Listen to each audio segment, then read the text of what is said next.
All right, welcome to the stream, everyone.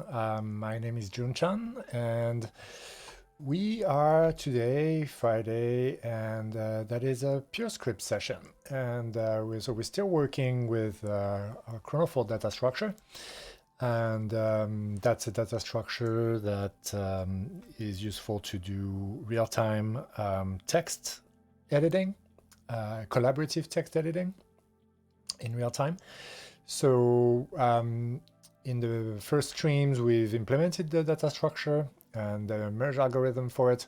We've measured some of its performance just to, we did a first implementation that didn't really try to do any of the performance improvements that the author of the data structure recommends. We worked from this paper, but we did a first naive implementation, and what I wanted to do was to build a little prototype on top of it so that I could, check that it works, make it a little bit more interesting for me rather than just work, on the library. I like to, build little applications.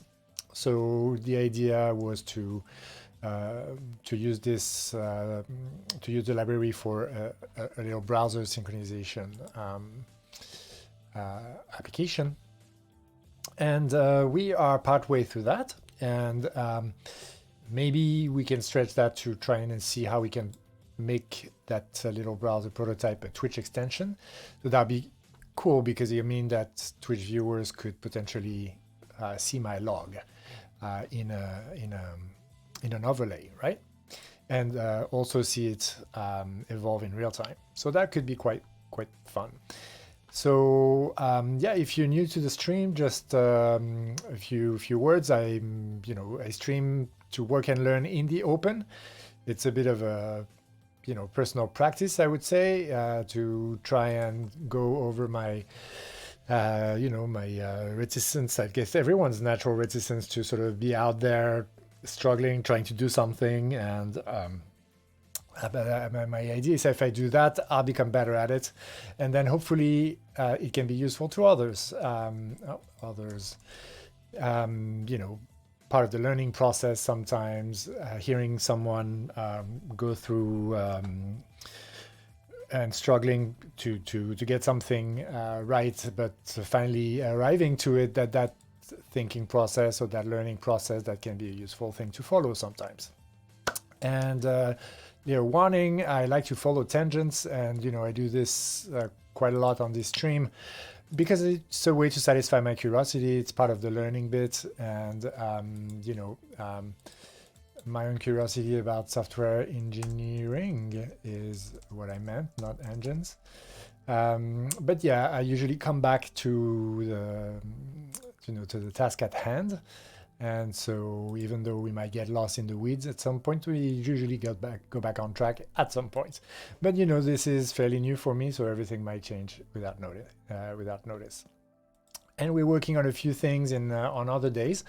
I'll share a thought before I go down back into the chronofold. I've been wondering whether I should reserve Mondays or maybe Fridays, but maybe Mondays, to more of a sort of beginner sort of focused stream, as a way to give back. And since I feel like I'm not exactly a beginner, but I was a beginner really not so long ago. It's probably still fresh in my mind, and I can maybe help out.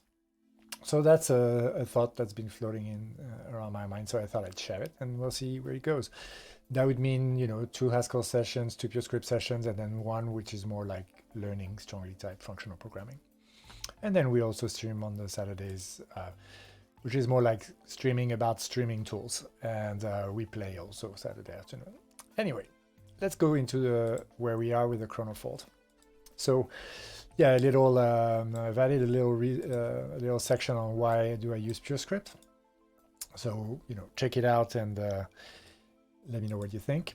So the prototype bit, we did the VS Code based prototype, but we moved away from that and went back to Purescript, including for the prototype, and that's been quite pleasant. But I've been stuck on something.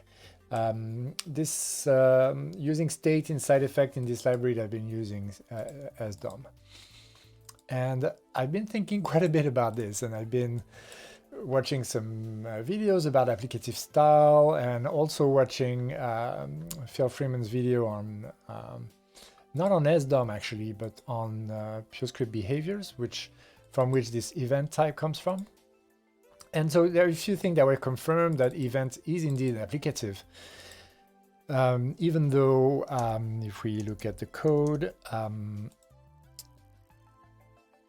in its use here, which is really the sort of my focus right now, we're not even using the applicative structure. This is actually the function structure is sufficient for this. So I don't know. Now that I look at it, I'm a little bit intimidated by it again. But I think I was thinking about the solution, but I'm not sure yet. Okay. There were a few things. Well, I'll give a little bit of context. I don't want to do it for too long because I did it last time. So you can watch the previous stream, Chronoforge in Purescript number 16. And but the general idea, sorry, is that our component, the editor, emits some events or actions, more precisely, and in this case, a write action. And we want to allow our component to emit an action that depends on the current state of the component. And it's fairly easy to do if, as it was done in the example in the SDOM examples that we were looking at, not the tree ones, but the async one right now, yeah, right here. Here, like that's the same pattern that we're using. Here is an event that doesn't depend on state. It's just an event of unit, passing it ops. In this case, in our case of send, gives it an effect, or sorry, an event of unit, not an effect of unit. That's the wrong. That's the wrong type signature. I'm not sure why this type signature is there.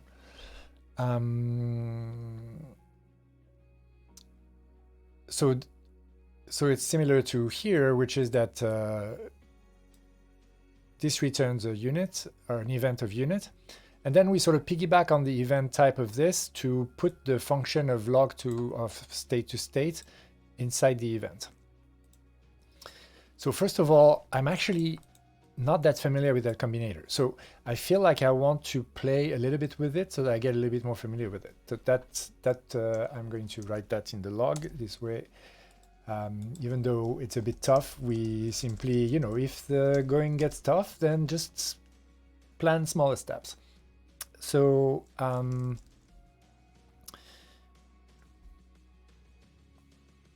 play with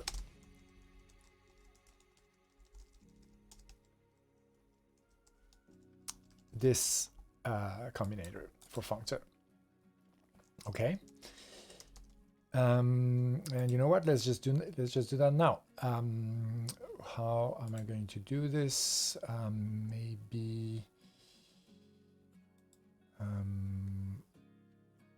Maybe we get back the code to a place where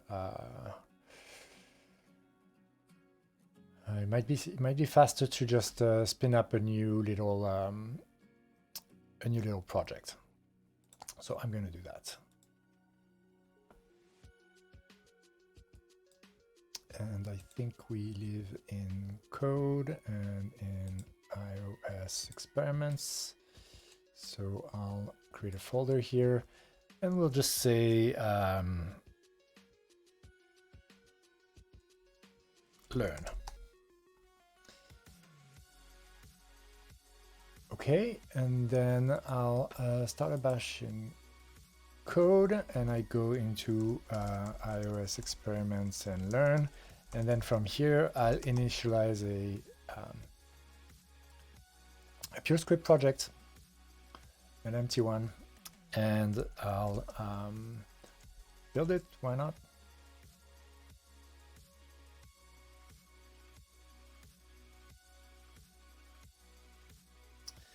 And I will open, well, not necessarily a new visual code. Let's add it to here, to this one. Okay. Good. So we have our little spaghetti dish. So that's good. It's always a good start. So let's start with a simple functor.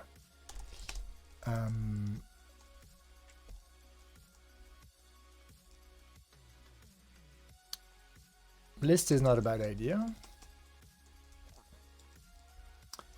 And we'll just make it a list event. Okay. So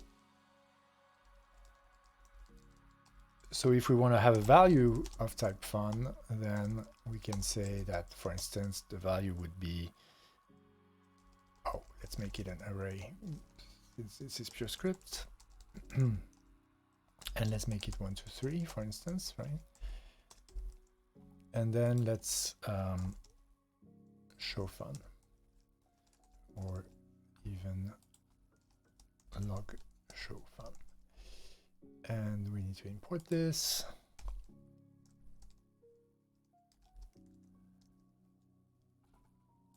And then if we run it, we get 1, 2, 3, and the important pizza. All right, it's not a pizza, it's spaghettis. Okay. All right, so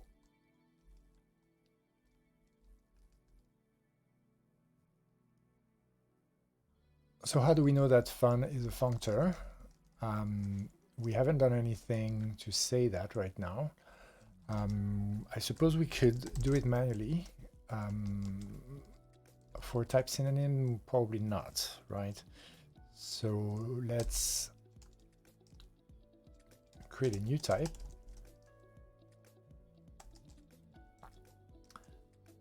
Of fun array int. And then we'll say that we'll create a functor instance for fun.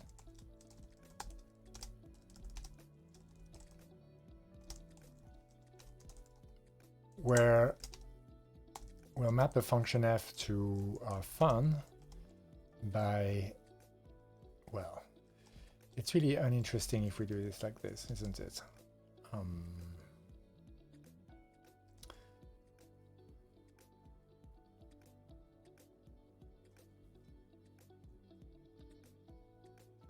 I mean, basically, we know that, I think it's sufficient that we know that array is a functor.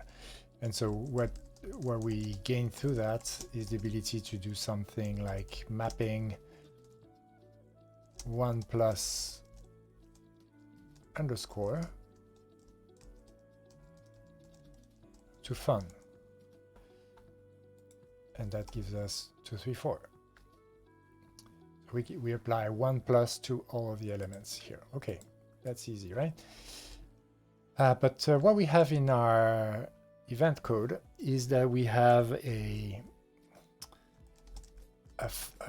real fun thing, which is a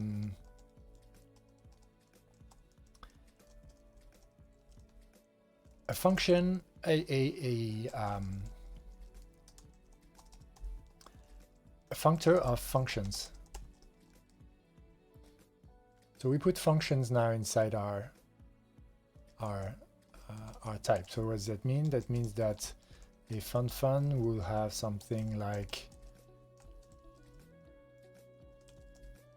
1 plus underscore in it, or maybe 2 plus underscore in it, or maybe 3 plus underscore in it. I think this requires spaces, maybe.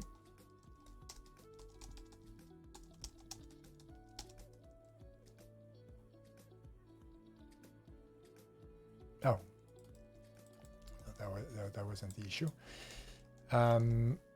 Okay, so now this type checks, and we have an array of functions instead of an array of numbers. And so how do we use that is one question, right? So we can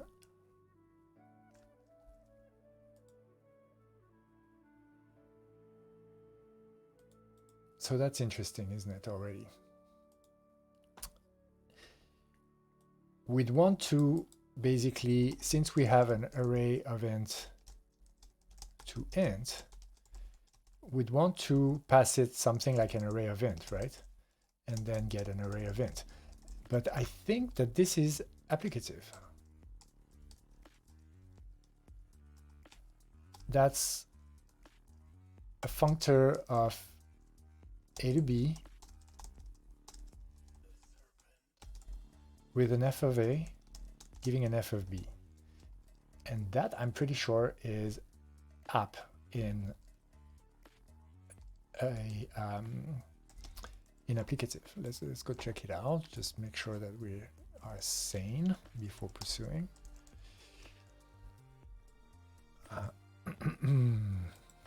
Apply, I think. It's actually, yeah, it's apply. It's in the type class apply. It's a superclass of f a to b, get an f of, yeah, so that's right. So in order to do this, if we have a function, if we have an array of functions, then the way that we can apply it is by is only if we have an applicative instance for array, which we have. We have an applicative instance for array. In fact, there's the same for lists. There's two, or actually there's more, but there's two main ways that you can build an applicative instance for array. There's the sort of non-deterministic way in which you multiply everything by everything, or you and there's the ZP way in which you apply things pointwise. So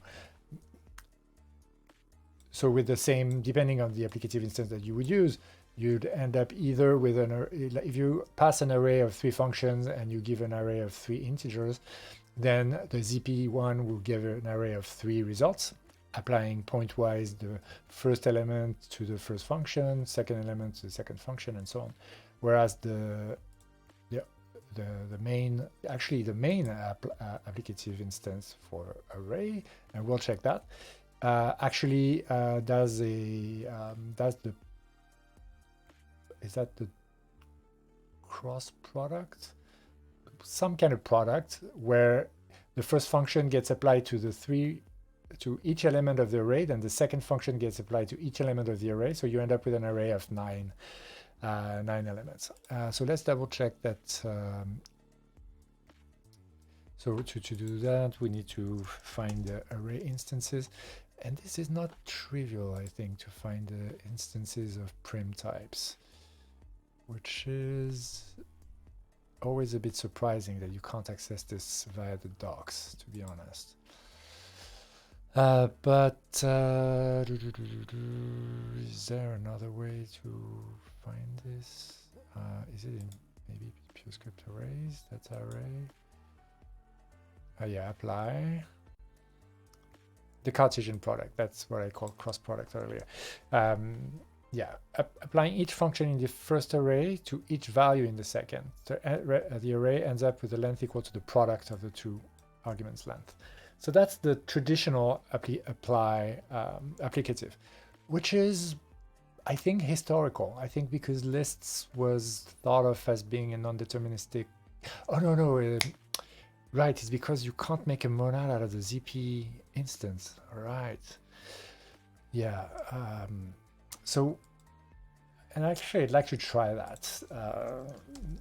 I've heard this today in one of these applicative talks I was watching. Okay, so that's quite the something, right? It means that if we have this array, we actually can't do much with it. But can we do anything with it? I'm quite curious because right now, I mean, right? So, we can't show it. I suppose we could. Can we map anything onto it? It's a functor. it's a functor, so we should be able to do something. But we could do something like compose another function with the plus. That we should be able to do. But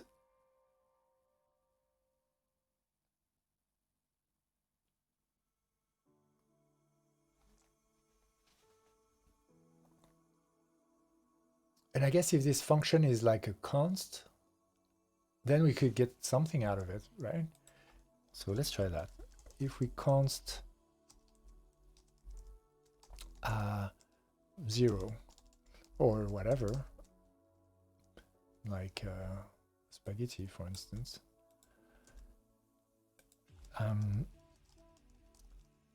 to fun, does this work?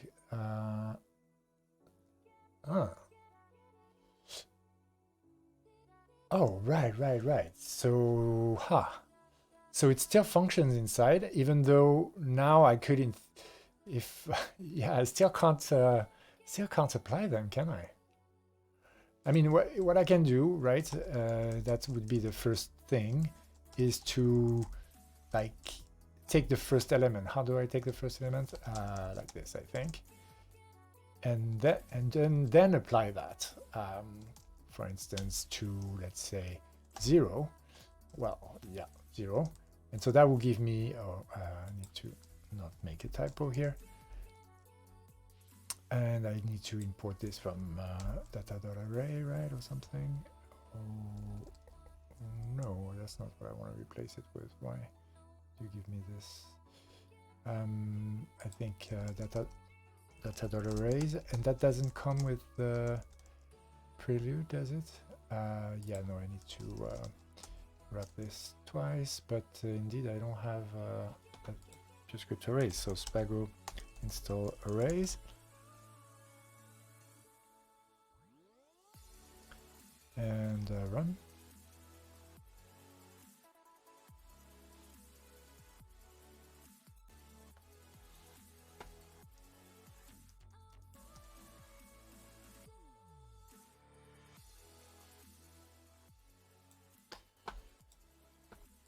And it fails to build because of what?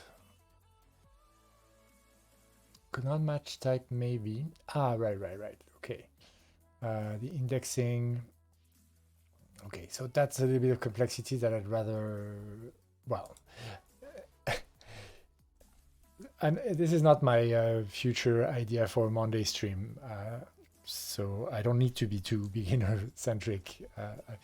I'm saying this because, yeah, I think I mean, you know, I'm making things simpler for myself is pretty cool as well. But we do want to get back to the problem at hand. Okay, so this is maybe value.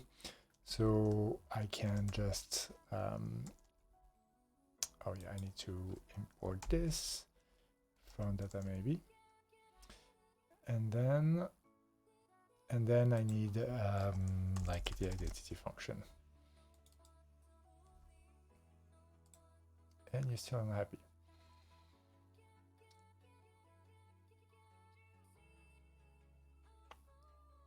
Right, because we actually want to apply the whole thing to 0. No? Oh, yeah, no, it's because...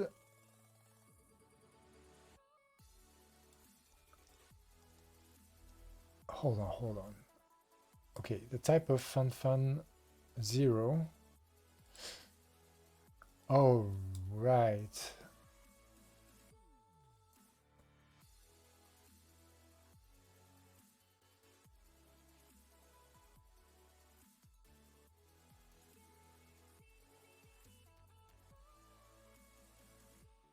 Oh, right. Yeah. This needs to be identity, in fact. Yeah. I couldn't have the default value be 0 because this isn't a function of functions. So I need my default value to be a function. Okay, so now this should run and it gives us 1. Why? Because it takes the first function inside fun, which is 1 plus blah, And then it passes it 0, which then does 1 plus 0, and it returns 1. So that's what we can do. We can, since it's an array, we don't actually use the functor instance. We just use the fact that it's an array and that we can extract an element from it. And we take that element out, and that's a function, and then we apply it. But we can't do that systematically to an array of functions. We can't do FAB to FAB. It kind of feels like we could, so let's try and see how that would work if with only the functor instance.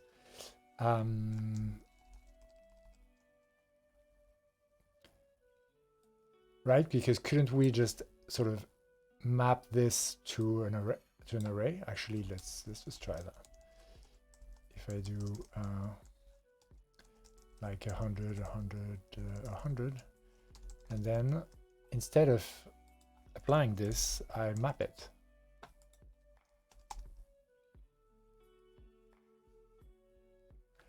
Oh, right. No, but yeah. So right now I took the first function out and I applied the first function to the 3 elements of the array. But we need some kind of indexed map.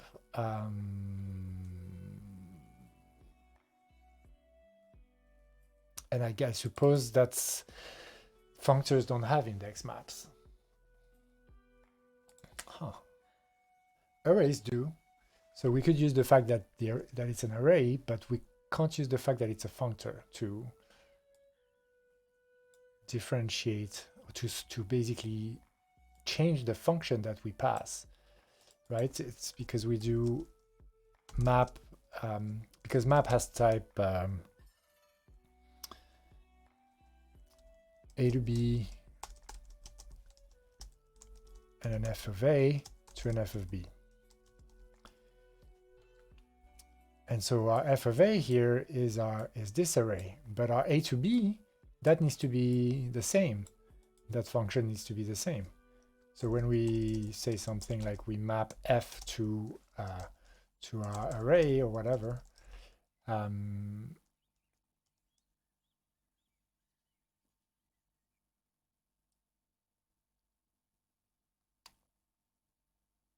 well, we have usually that would be defined as a recursive function, right? We would well, in Purescript it's a little bit tricky because we need to sort of we need to like take the head of the array and apply f to that, and then concatenate that with the rest of the array, which would be like basically mapping f to the tail of the array, right? That would be the way that we build that, and then this would be just the empty array. And so that recursive function, that would work, and we could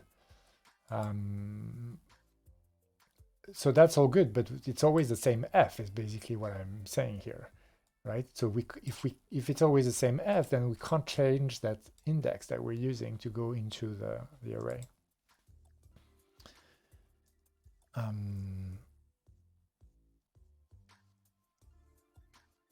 Is there such a thing as an index functor that would be maybe less than an applicative, but that would allow us to do these things?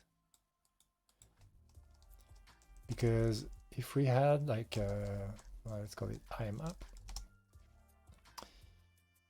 So well, it would mean that it's a function that depends on an I of some sort. And so that means that, I think that means like we have a representable functor or something. That impacts the type of I think. It means that there's a kind of what does it mean already? It means FA. If FA is representable, it means that there's a there is an I that belongs to some type I, such that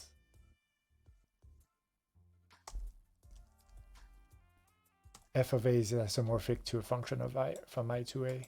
Is that it? I think so. I think that's it. So given an I, we know which part of a function we're looking at. So yeah, and so that I, for instance, for maybe is Boolean. And so we get nothing, for instance, by nothing is the same as let's say false to some a, and then just is the same as true to some a. And then for list, then we can say integer or something. For list or array of a for us, we can say that array of a is isomorphic to an I being a natural, in fact, not an int, such that if we give 0, then 0, then we get yeah, the first element. It's the same as this, basically, right? And then 1 is the same as indexing 1, and so on.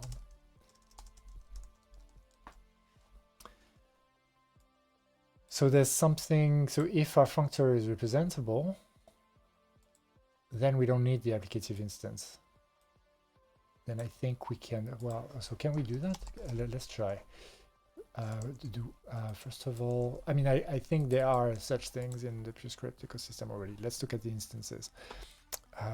Traversable is not that. I think these are called indexed functors or indexed thingies. Oh, index. No, that's bang bang actually. And right, I mean, anyway, instances. No, I think this would be in indexed, yeah, maybe even indexed. Well, is there an index functor? There isn't an index functor. How come there isn't an index functor?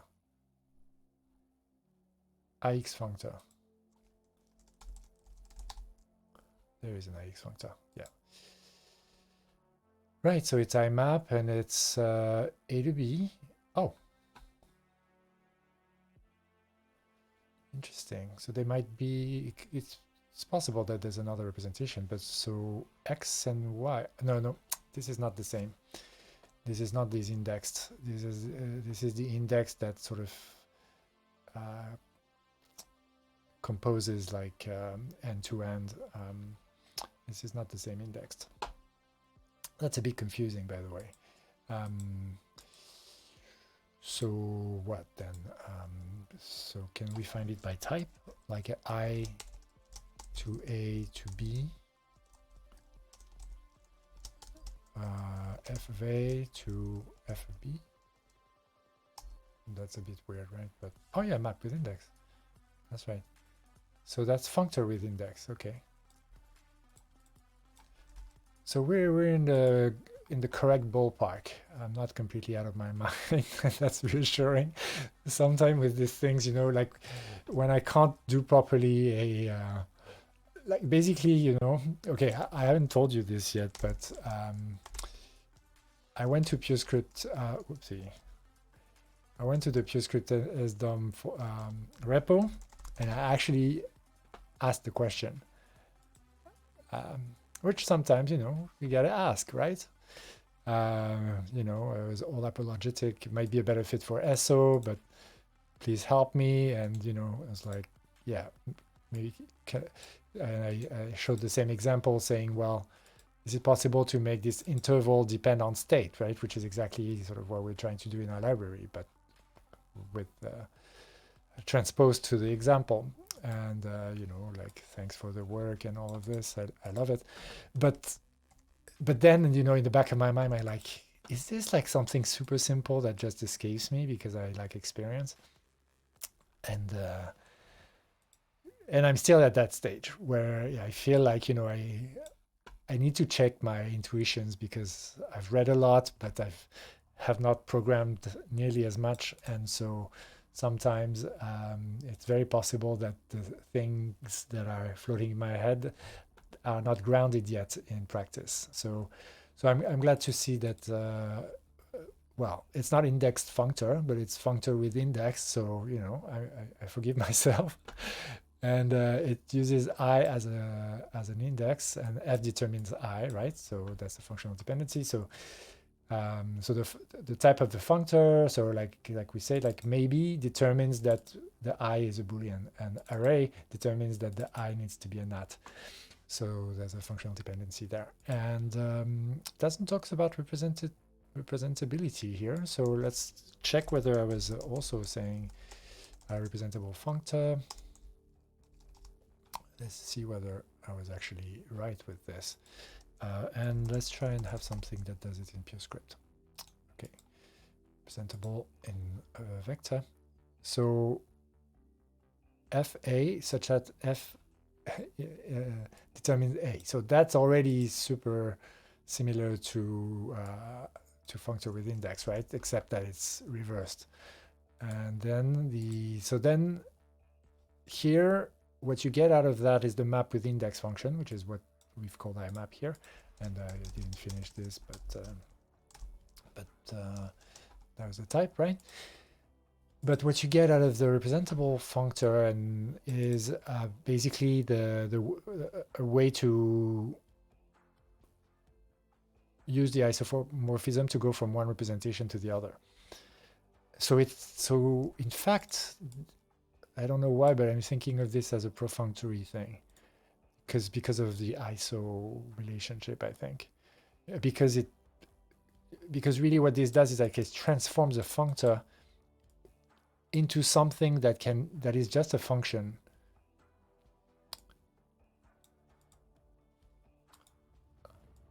Huh. So that means that there is another way to do what we've been doing, I think, through a different path, which is that if we have a representable, okay, so if we have a representable instance, then instead of a functor, then we get a function, and then we can call this function, and then it depends on the representable, on what is this functor represented with or by. Because in our case, we're like, oh, well, array is representable. So let's imagine we don't have, applicatives don't exist.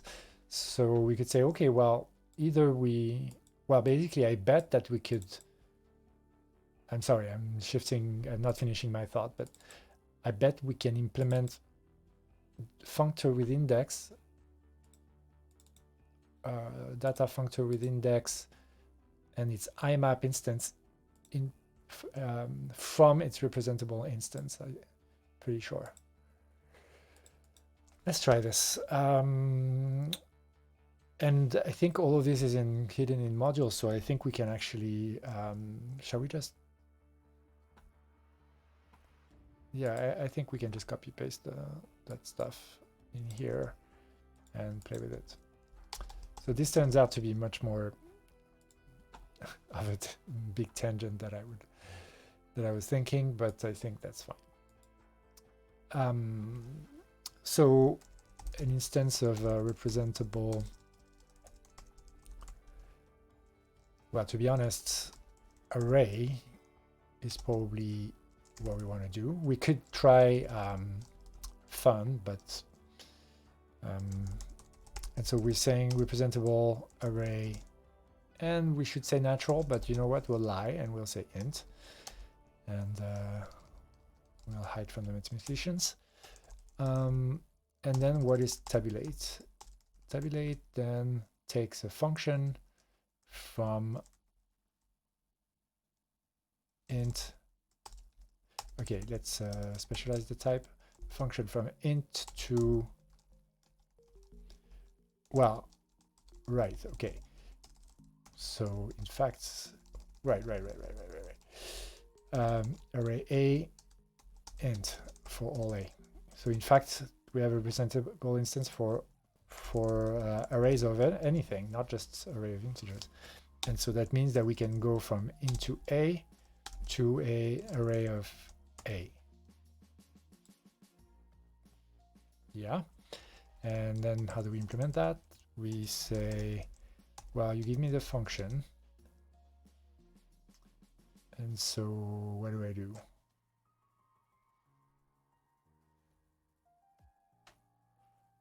How do I, if you give me that function, how do I build the array from it? Well, the index is simple, but tabulate is a little bit more tricky. So let's do index first. Index would be the reverse, where you're given an array, and then you return a function from into A, and that's actually, I think, just bang bang.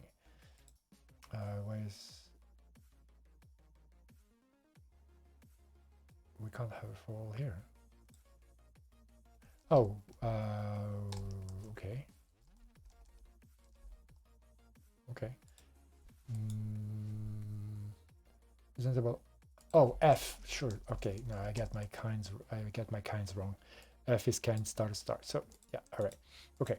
And however here for all A.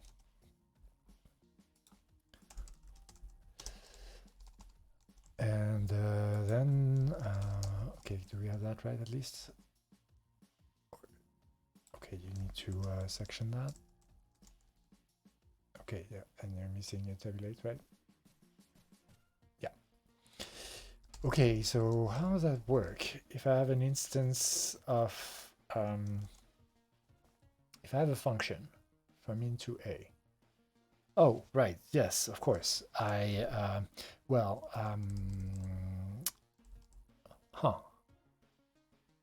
Oh, holy moly. In a strict language, we might have some trouble.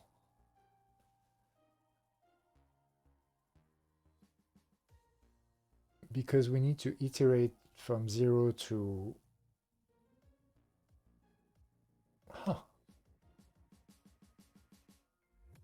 That's so interesting.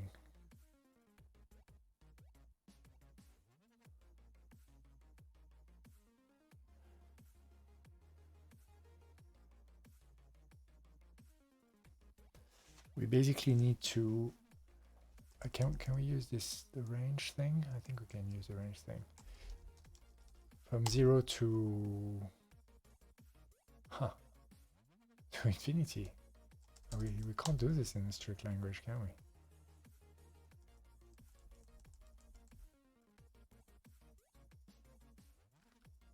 So it wouldn't work for arrays of all sizes.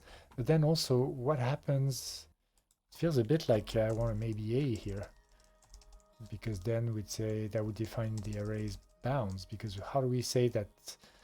Like, we lied with the ints, but how do we even say that, you know, it's an array of one element, and so therefore, what do we return? What does f return when we pass it 2?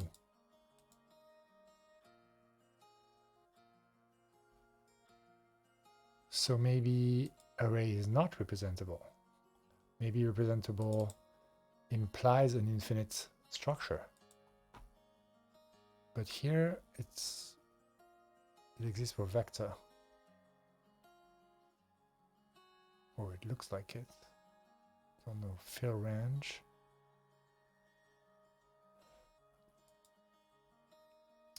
Right, yeah, and yeah, exactly. If there's something about we'd want maybe to have either maybe A or that A has some type class. This implies functor array, but we already have that, so we don't need to say that. But we'd need to add some, like a pointed thing to A to say that we have a special element, maybe. No, that doesn't even make sense. It's actually on the int side. Oh, it's both. If the range is infinite. Oh, right. Oh, it's the how is it counted? How is this type level nat, but up to a certain, how does that work already? Type level prelude Purescript.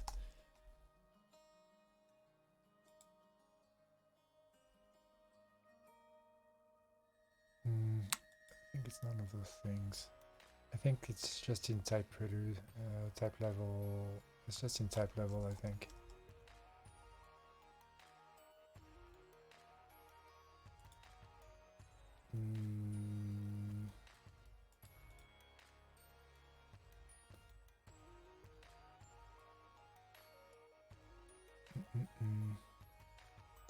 Reps.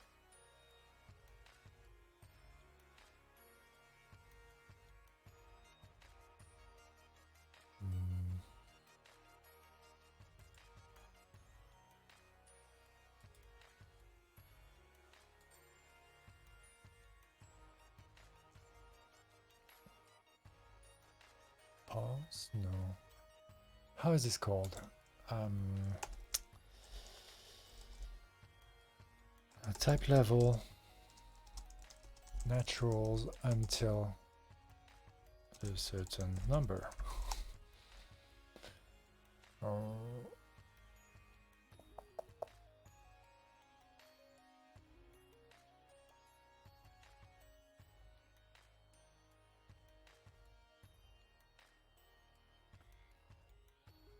Okay, type level natural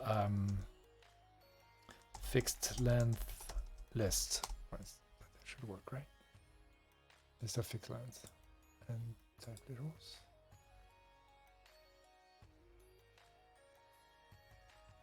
Is that it? You just, I mean, yeah, you just need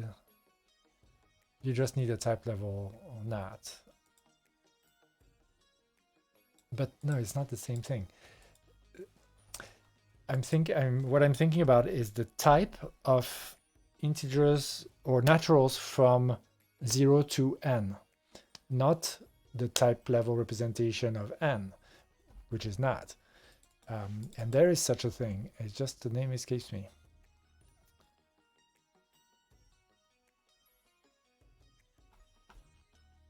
And I don't even remember what it's used for. Fixed list. A type of naturals until n. Yeah. It could be in Acta. Haskell. Limiting natural number. Deductive inference.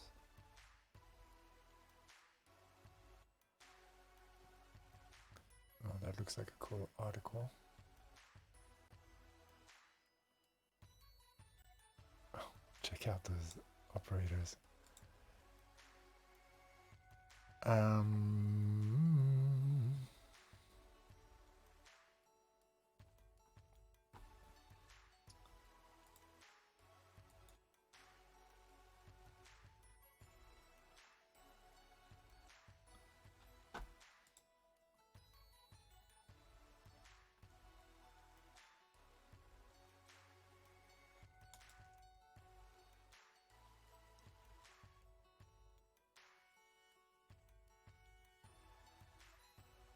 Factorials in the type system. Released all the natural numbers below 10.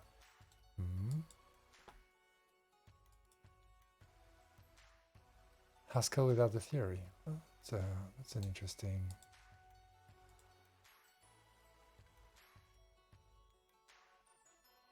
Hey, using hypothesis, huh? Anyone commented yet?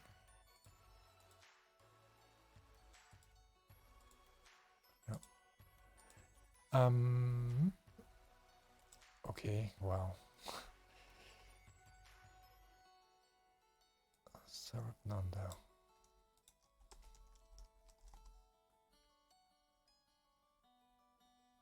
Vacation labs. That's cool.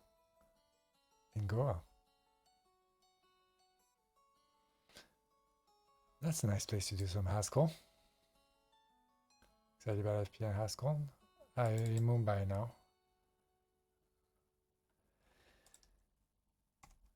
Very cool. Maybe between Mumbai and Goa.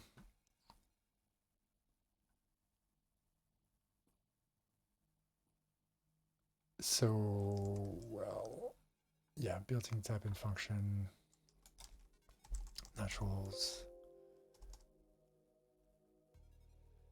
Yeah, we're staying in the pretty simple realms there. Okay, well, I think I'm going way off in the tangent there, so I'll pop back the stack a bit and return to, I think, basically, maybe the representable thing doesn't work.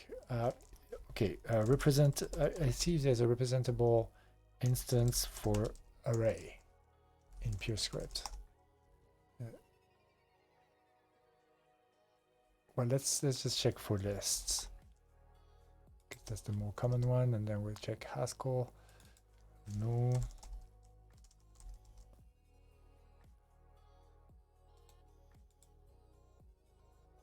Okay, rep injunctions. That's Edward commits package.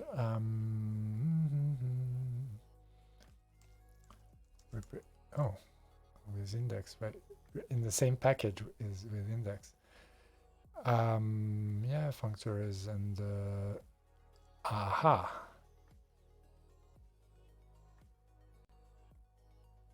There doesn't seem to be a representable instance for lists.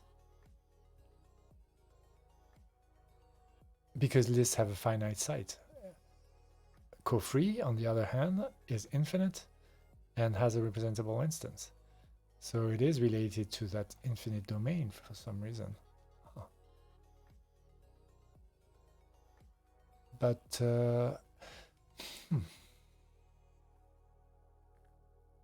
no, I think I'm still there's the type of I think that I really need to find this. Where the hell is that thing? The type of numbers up to n. Okay, can I build that? Let's see how my type level. I can't close the the tangent. Yeah, because the reason why I'm thinking this is that you know, it's trivial to build an instance for, I mean, trivial, sorry for using this, we're doing complicated things. It's easy to, no, it's not easy either. It's, I can build a representable instance, I think, for, that's Boolean. And such that when I tabulate f, which would then be bool to a, and represent maybe a Boolean in Purescript, then index of a maybe a, well, yeah, depending. So if it's just a, then I will return the function which takes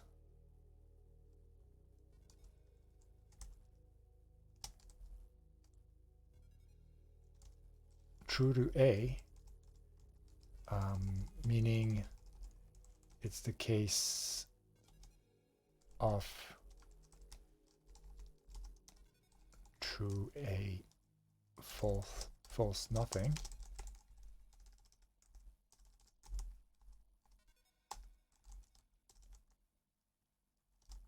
And oh, hold on, is there no representable instance for maybe? Maybe there isn't. Is it for just for either? For some there is, but not for... Hold on, hold on. I'm doing that type right, aren't I? Representable. FB, SUB, yeah.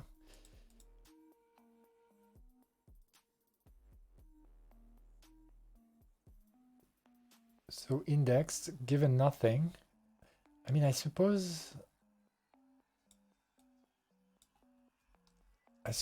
we could just ignore the result and return A, and then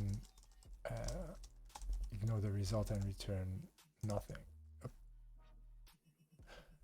No, we don't have an A to put out of thin air. Ah, okay. I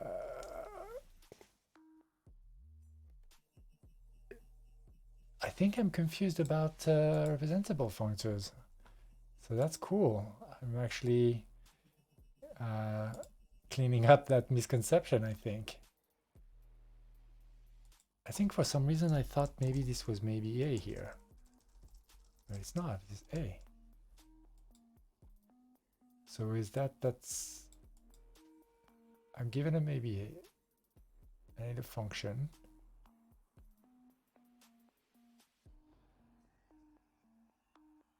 Oh.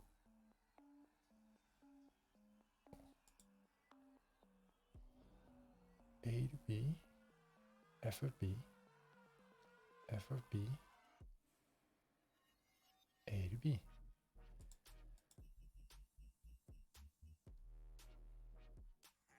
So it looks like I can't do that. Whereas I guess then you can do it with some AB. Is that a thing? Okay, how is it done in Haskell then?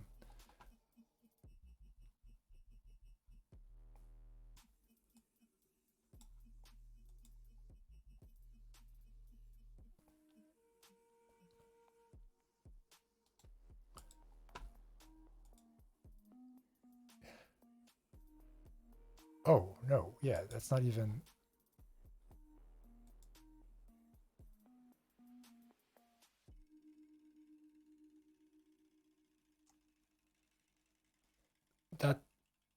That's... no, hold on. Monoid... Unit is the representative. But so is product.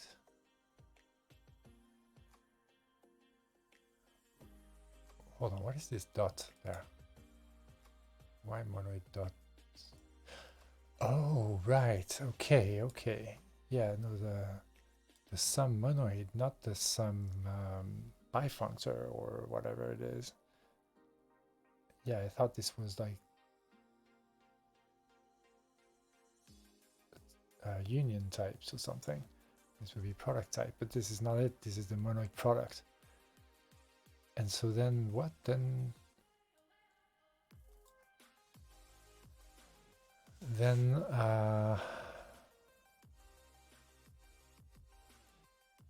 it's represented by units such that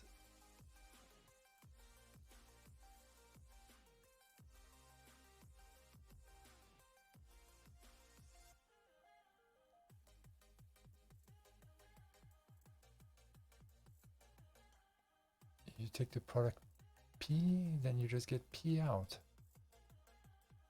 And for your function, you just apply the function to unit and you're done.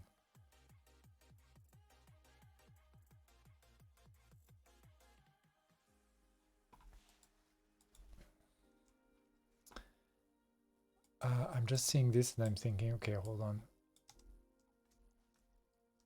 What do we mean?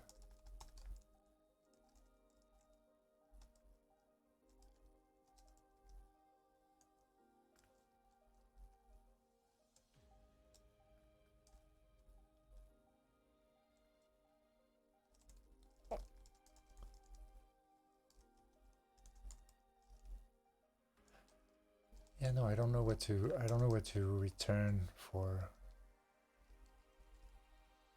I don't know what to return for false or for nothing.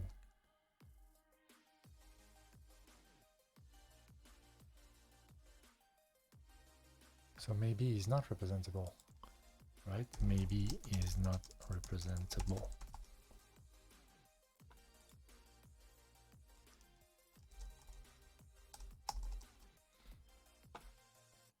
I can't read the math. It's going to be too much. Ah, show that maybe is not representable. Okay. Thank you, Bartosz. Thank you for saving us. Show that maybe it's not representable. Okay. Well, I guess I have some reading to do on representable functors before I come back to it. Very well. Let's explore. Let's go back and let's maybe put this somewhere in here.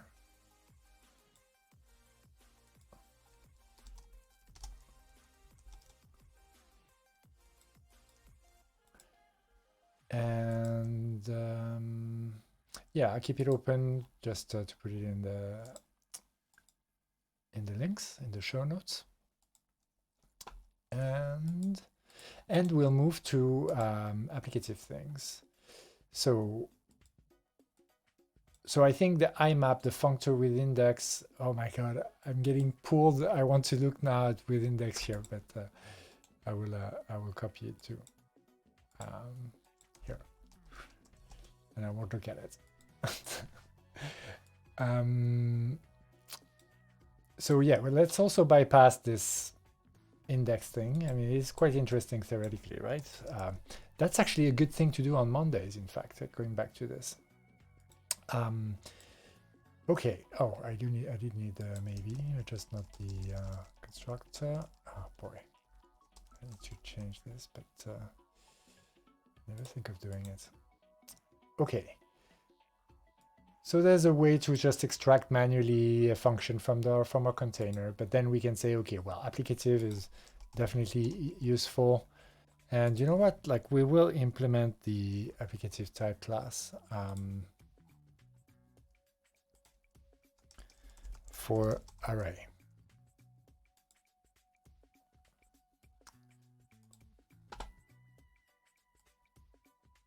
Right. Apply and applicative. Yeah. Apply. Control apply. Oh, that's in the prelude. So I actually don't need to, but we kind of want to see the the method we need to implement. I think I could have done this by memory because I already had that before. But let's do instance apply. Oh, let's just do it for our function, for our fun. Apply fun, where apply. And so for us, it's going to be such that a fun of int to int, we'll specialize it, we're not afraid. Given to a fun event will give us a fun event. And so then it solves our problem of being able to apply our array of functions to an array of arguments. And what's the implementation of that? It's the ZP thing, which is that if we don't have anything anymore inside it, then we just return nothing. So we ignore overflowing arguments. And then if we do have something in it, and it's an array of functions, then we take the head of our array of function and we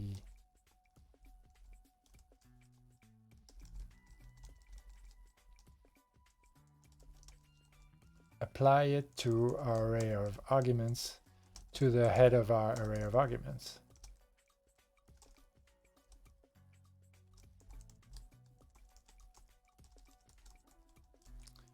And then we rewrap that into an array. And so I think that's, yeah, so, and then we apply the tail of our array of functions to the tail of our array of arguments. And then there is another thing we need to consider, which is what do we do when we overflow on the other side? And that's what we do. Then we just return nothing. We're done.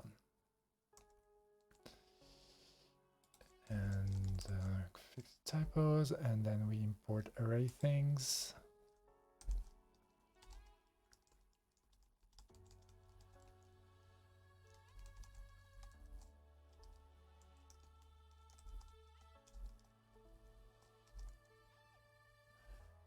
And oh, right.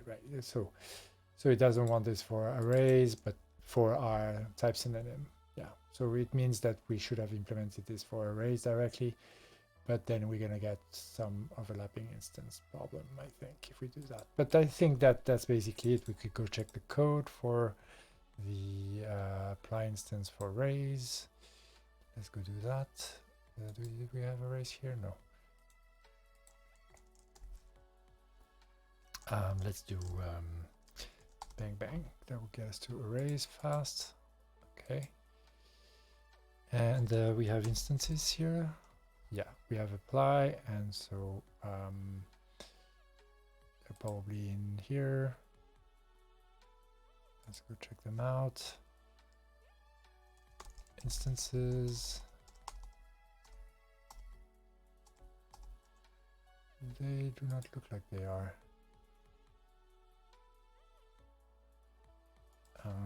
Apply.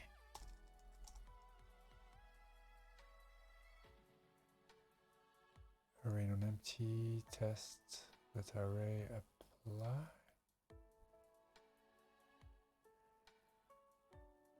So I think those instances must be in prim somehow. Instances, or in the, yeah, I mean they have to be. They're not here. So does this mean they're implemented in? Well, I suppose they could be in the prelude. Let's go check the prelude.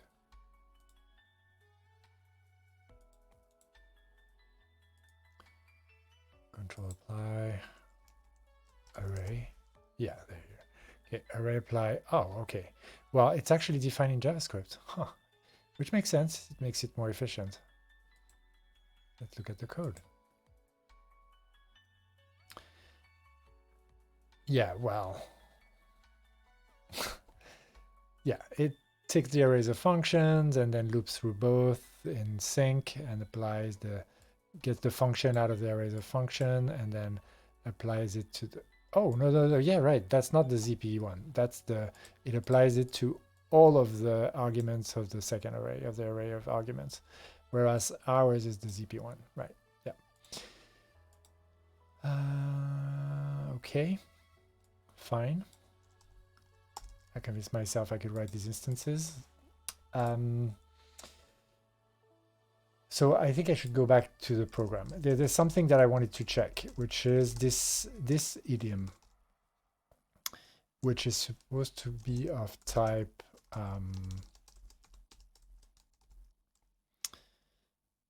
F A to B FB, which to me is super mystifying. So let's try and use it. So an FA would be like 1, 2, 3. So our fun is an FA, and then we could just pass it one function. So it could be 1 plus underscore, right? And then that should give us yeah, that gives us sorry, not an f, an f of, right. If that, yeah, that's not it. What it is really this, except that the mystifying news was the fact that if I specialize b to, let's say, x to y, then that is obviously then f of x to y, right? So when applied this way, with fun as the fa, and fun being 1, 2, 3, and then passing a function of int to int, then we end up with a fun of int to int. But we ignore a. So in fact, what we end up with is just a singleton array with 1 plus inside. And so it means that we should be then able to just do I think we need parentheses here.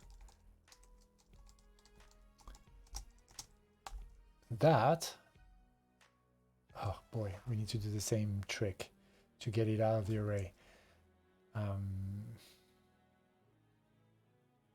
It would help if we had lists here, to be honest. That would be a little bit less painful. I mean, well, lists, but no, of course not, because we need the safe head, yeah, or an unsafe head to not have this problem.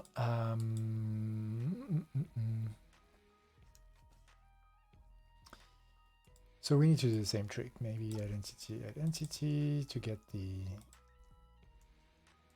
function out. And then to all that we apply 0. No, yeah, and then to all that we okay, I'm confusing myself already. This is what we get, maybe identity from, and then to this we apply, let's say, 100. Yeah, and so that would be 101. Yeah. And so that's a lot for nothing, right? But that's just because we're not using the applicative instance, in fact. Okay. So, you know, in reality, in our code, it happens that this is further specialized to event of a, to log, or yeah, state to state, right? Log to log, of event of log to log.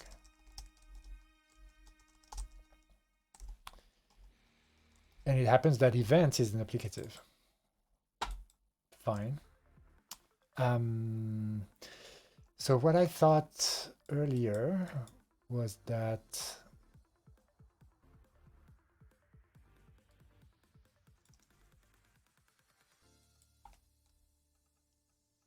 we need something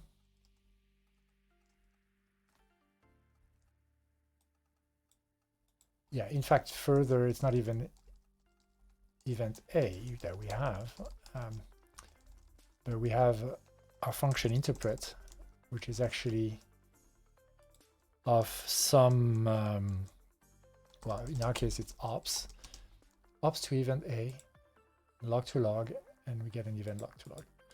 And then what I want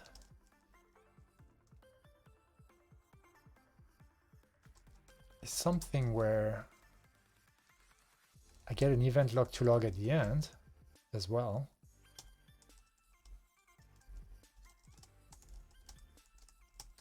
Because that's what the function expects. But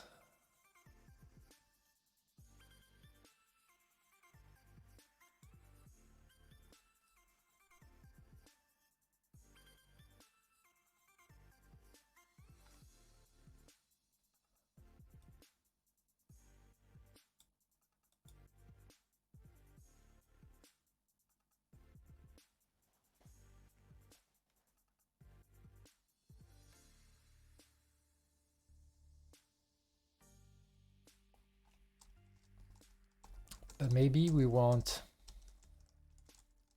do we want something like an intermediary thing where we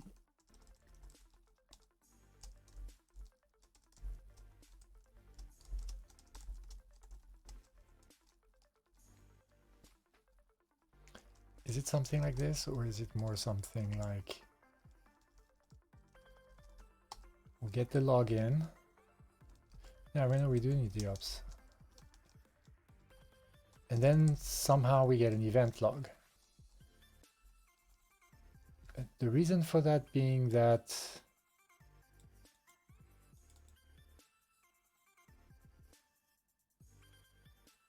we actually need to be effect4 here. Right. Right. So if we actually didn't ignore, because this ignores the A, it just wraps the B. So if we had instead ops to event log, log to log,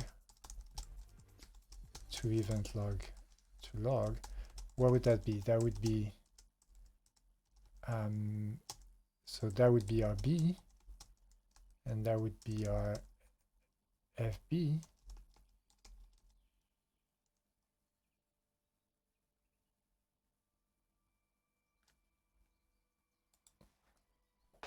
No, that doesn't make sense. We actually we can't even get a log here. We can't. We can't output a log from, no, I mean, I suppose we could output a log from here. Because concretely, this is, we send something, but we need to get the log, which is the problem. So we still haven't solved that issue. We need to get a log in. And for that, we need to be, I think it goes more in this direction. We need a function from ops to log to log.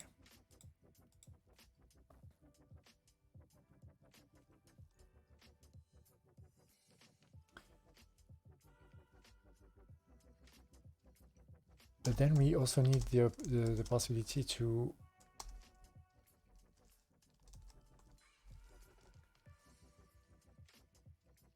so if this was so the other line of thought that I had was, if this was a monad, it seems like it would be easy. How would I do it if it was a monad?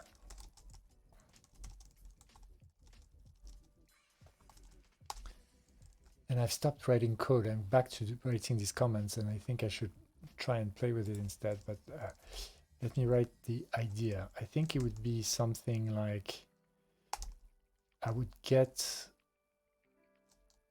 so I would have the ops coming in, then I would send the op, and it would ignore what it returns.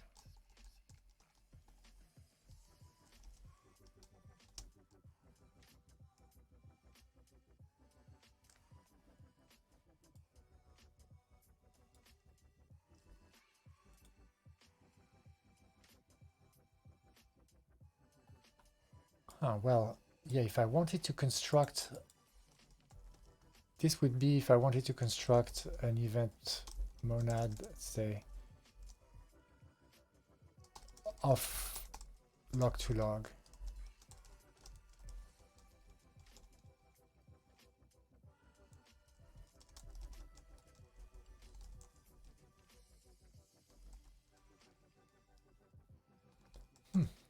Yeah, no, then I would still be a little bit confused.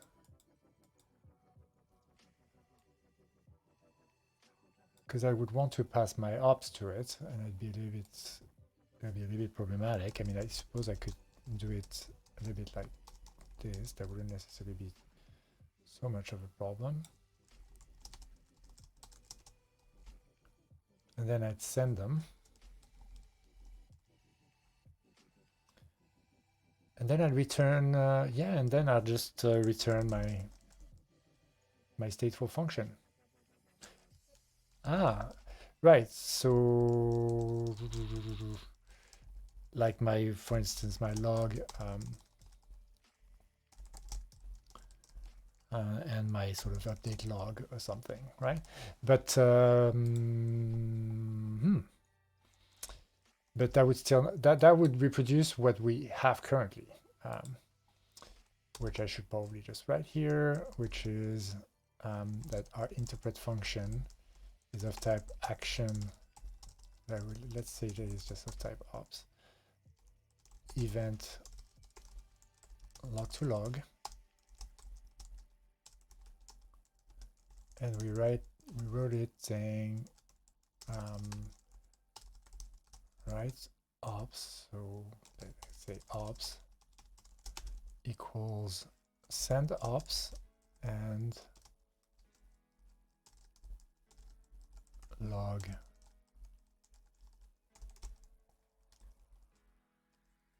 and date log. That's how we have it right now.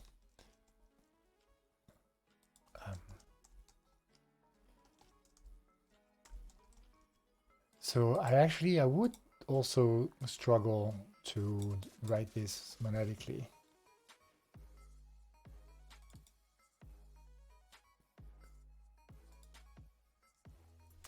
So let's think of this again in terms of events, rather than just functional applicatives. So interpret is basically able to do the thing with the ops right away. And then it returns an event of log to log, which gets passed a log somewhere else. So this event gets passed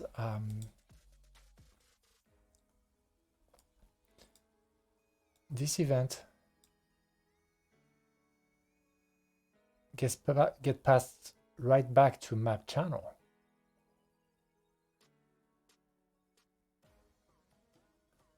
So the question is, when is this event?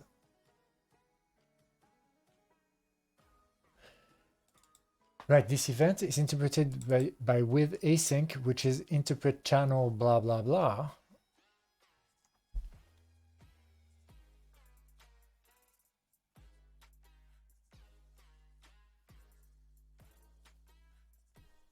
And so what we really want to do is something a bit like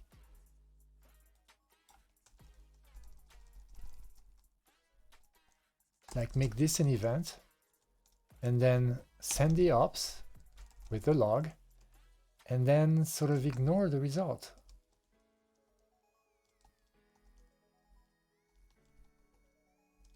So something like that, except this won't work, I think.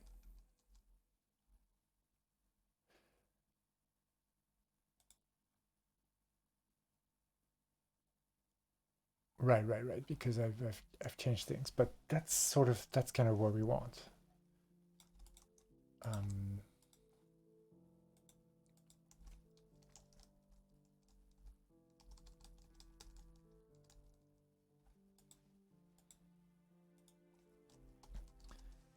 so that means that we need something of which type, because this is just creating the event, and then it takes the log, and then what? Here we want an operator. Okay, well actually maybe I can do a type hole for that. Okay, so let's align the types again, because I did well, let's leave it here for now. This I'll put it below. And yeah, because we need to return to, I mean, in truth, I don't even know if it matters to have logs here, but we definitely want context here. We don't need to fix that, and channel, that doesn't exist anymore.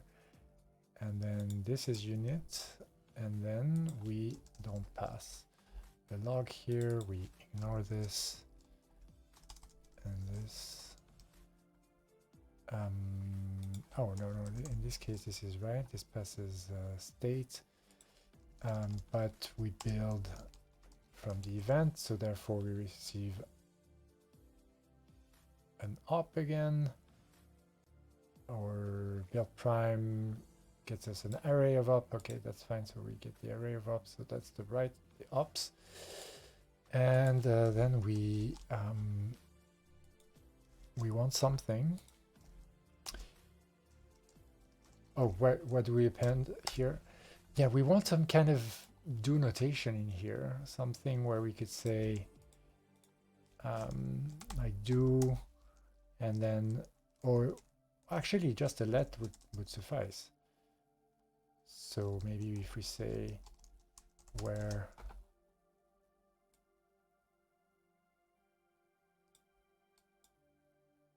no, what am I saying? We have ops.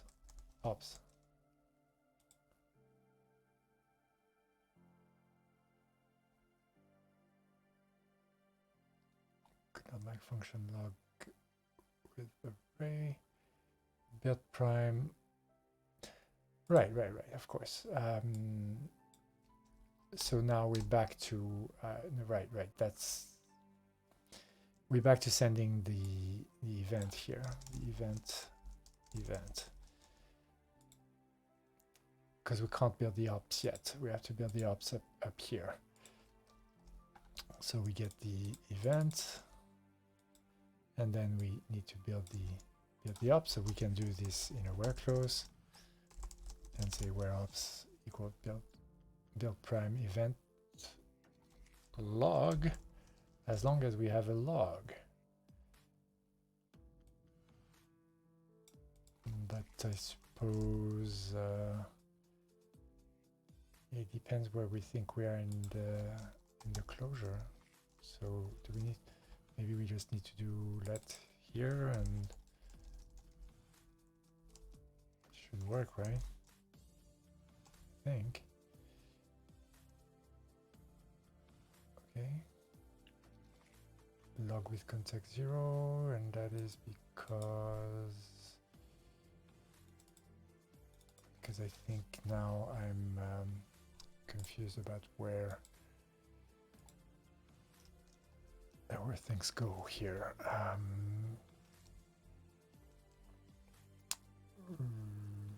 Text.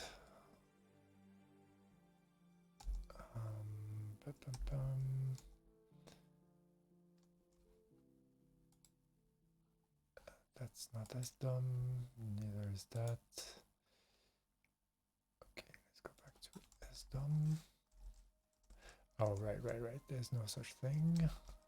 The documentation is like here. Text, the context, and I, right? So it's ignore the context, but this is log. So this types checks, and this doesn't. That's fine, as long as you give us something smart here, and then we're super happy.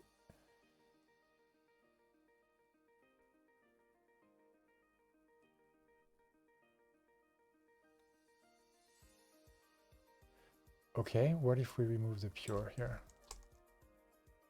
Then you can't even do it, yeah.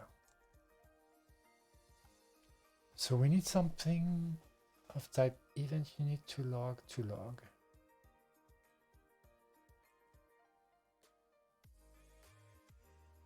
But so wouldn't const work? It would work if it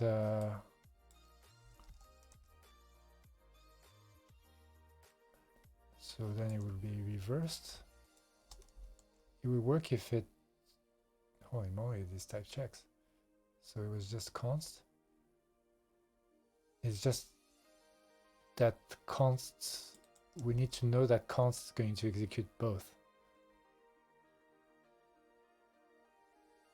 But I guess I suppose like this is a bit like const, right? Holy moly, that was so simple. Okay, how do you call this? Void left.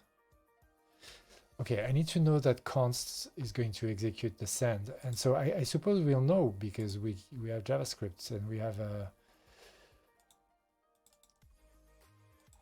have some some tracing statements here. So let's just make sure that we know which is which, and then let's give it a shot. So if I press A, okay, let's check this. I kind of want to Spago build again, but from browser, right. This is closer. Browser, Spago build. Let's just make triple sure that we are rebuilding here. Yeah, rebuilding. Okay, and A. So yeah, no, it doesn't look like it's actually running send ops.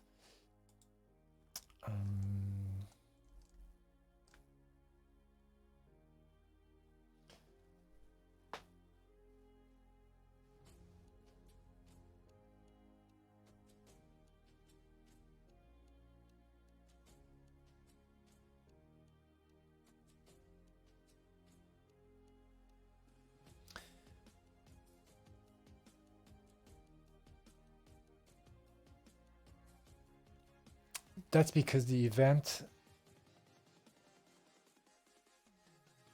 because we're completely ignoring the event there. We're creating this pure event. And so when we bubble this up, it's just going to pass this, and then this is going to get executed by the interpreter, but not this. So I guess we need to kind of interpret this on the spot, and then maybe we can ignore it.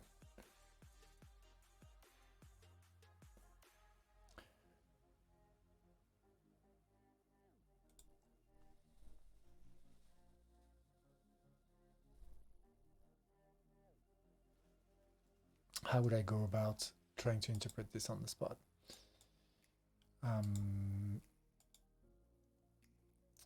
Well, FRP events are in fact, did I? Yeah, I had removed it. I could sample on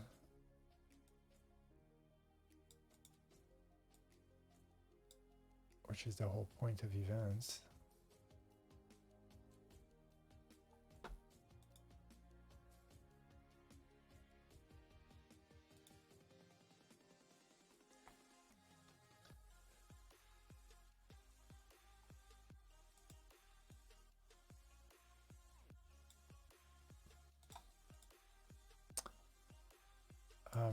Let's remove this nonsense. But 1 second.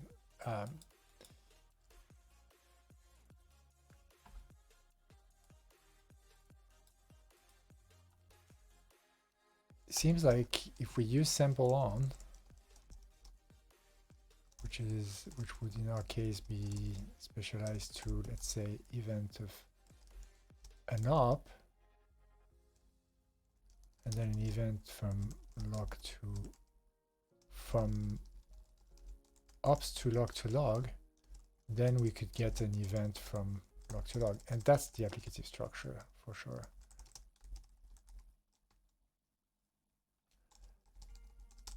So that seems quite like what we want. Does it? It does. Holy moly. Okay, let's try this. So how would this work? We would sample on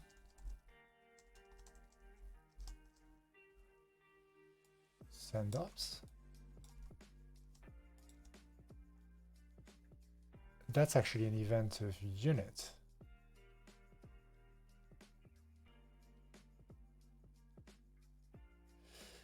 Yeah, no, I think this didn't work because we want. Yeah, no, I think this doesn't work.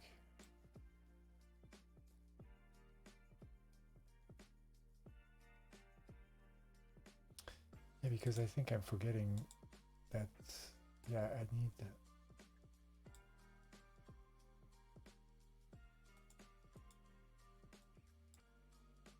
I need the log to be passed.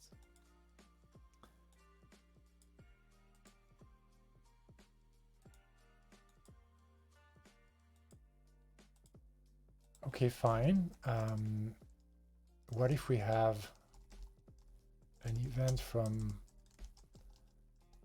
log2? So something like ups to log2 unit, which is really what we want. And then what do we need to compose it with in order to get a log to log? That's another way to think about this. We just need this, and we'll be good. I mean, it looks a bit ridiculous, but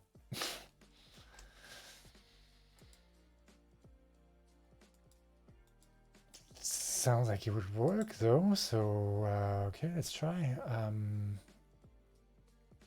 So this is event, but it's the same for us. So we sample on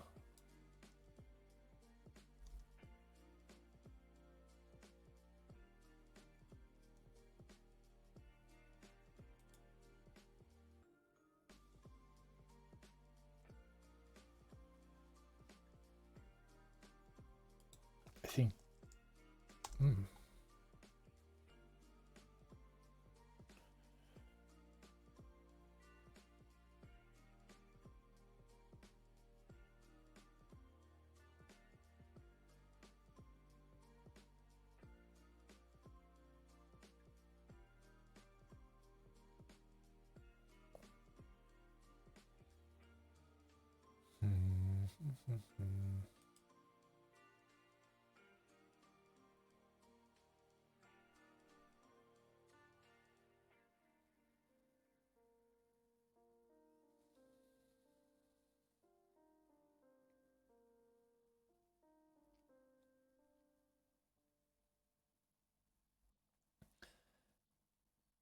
now I see the signature array up to event unit, and I'm thinking, is there a way to transform this into event of array up to unit? So that would be A2. So that would be A to F of B to F of A to B. Is that a thing?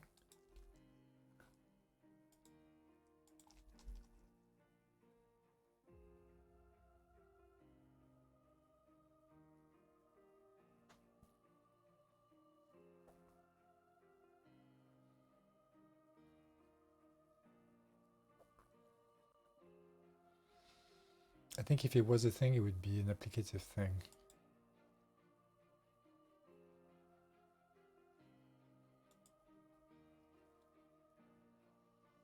Or maybe a monadic thing.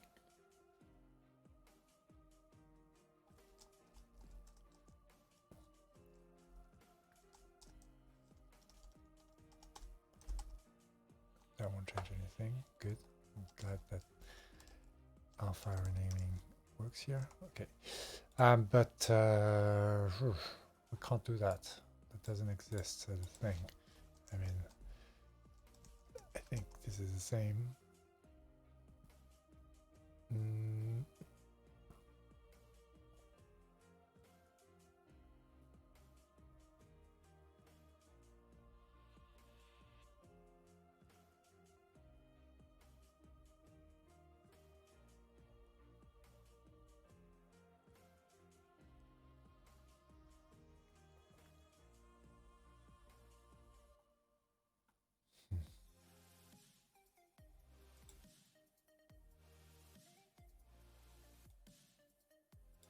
What would it mean for a list?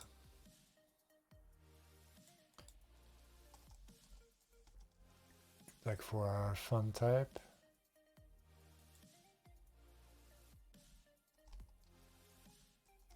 If I was to try A to F of B, F of A, B, that would be something like int to an array event giving you an array of int to int. I guess you could if you can work. Hold on, can you?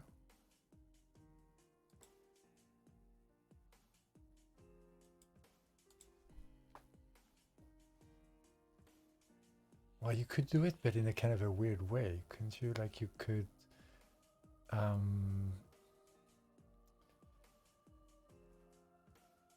let's see.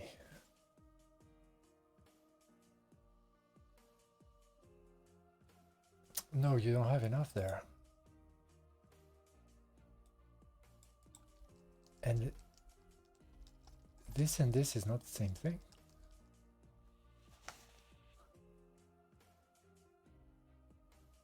It is, right? Yeah, it is. So yeah, if I get past an int and an array of int, no, it's not the same thing. Which one do I need?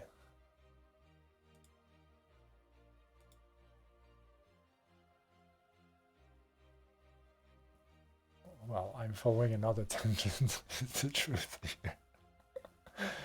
Oh boy.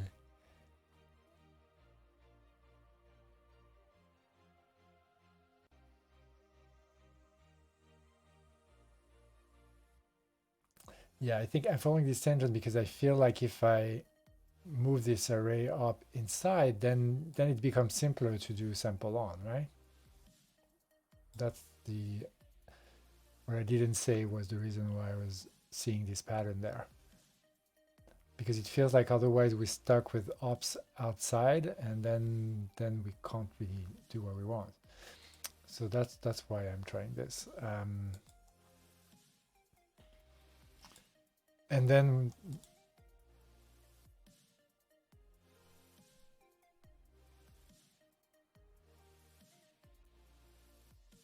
but then send ops has type array unit itself.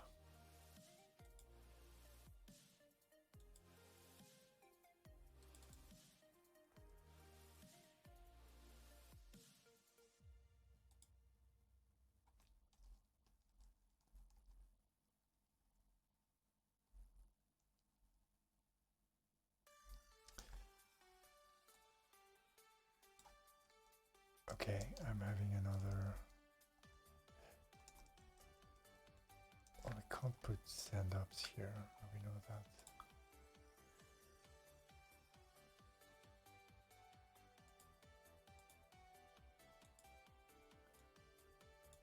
Ops to log to unit.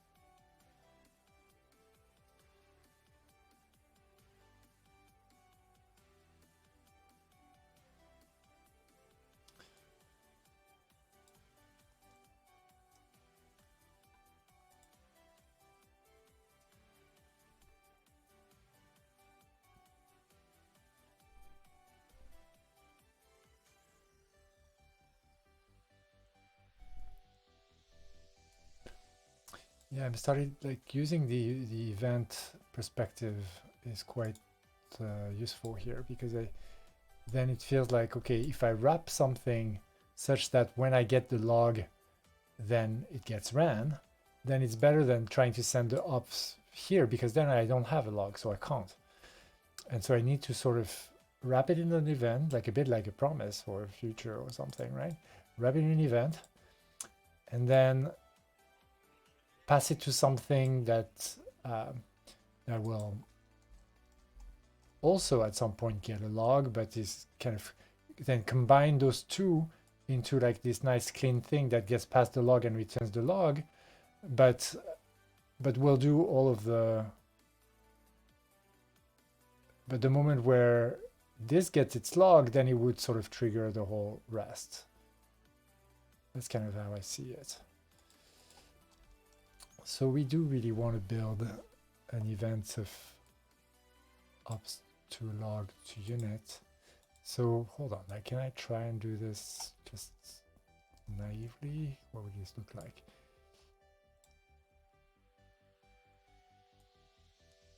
Like I would sample on, let's say, my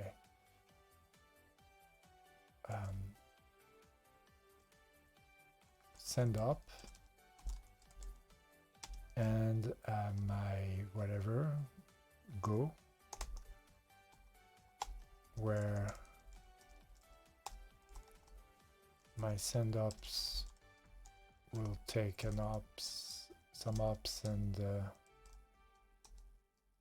log. And what would you do with it? Well, it would, first of all, it would build, well, first of all, the events.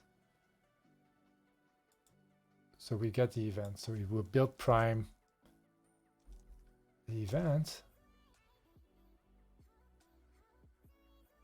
So is this really the...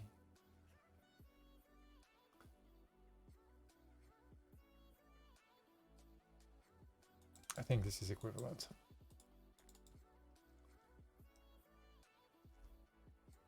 I think it's okay if we say this. The build prime takes event and a log. We have a log. And then this, then we return my array ops, which is great because that's where I want to send. And then I get my event unit. And so now, in fact, here, my go then actually also takes an event, and it also takes a log, but it takes a unit. Fine, can ignore it. In fact, we can ignore all of these things. Do we want to ignore them? Well, let's try if we ignore them. And then it takes a log, and then we want to return the log, and we know that that's just... Oh, actually, we don't want to ignore the ops if we... So actually, we might want to rebuild those ops here, which means that we need this event here, and this is really this. I'm gonna call this EV because it's not really it's not the same event, not the same event type. So what's this do?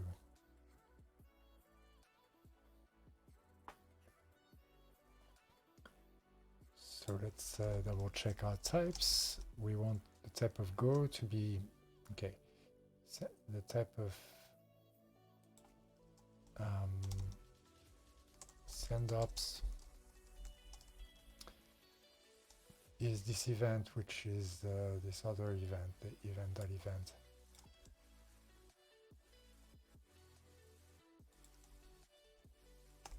It could be those are the exact same and I'm confused. Returns oh damn, that returns an event unit. hence my tangent into this, because we are in the case of we have basically event.event and log, so and we return an event unit, but what we want is an event of event.event to log to unit.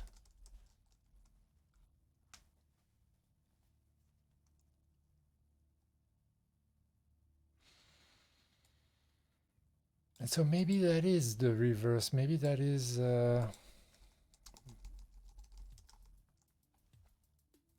void right.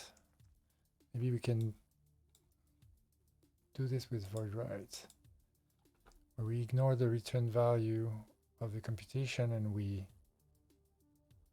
use the specified return value instead. Is that true? No, so in that case we just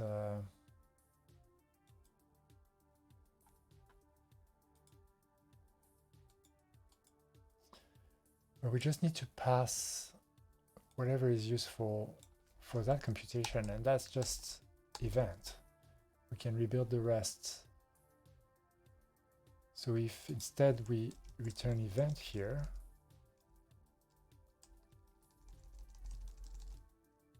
then we can kind of do the trick of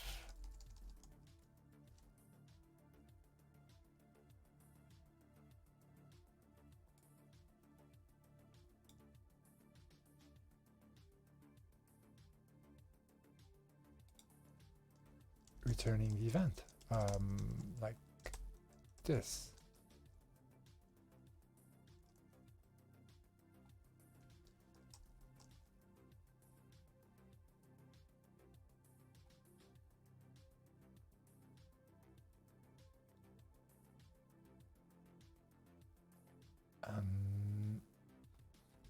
Okay, let's look at void right again. It takes an A and then a f of b and return the right, so event of event. So can we even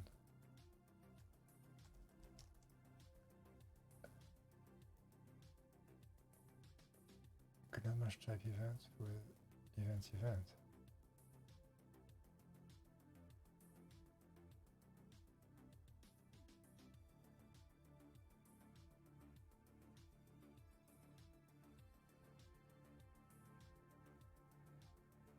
Do I need to pure this? Well, at least this type is right now.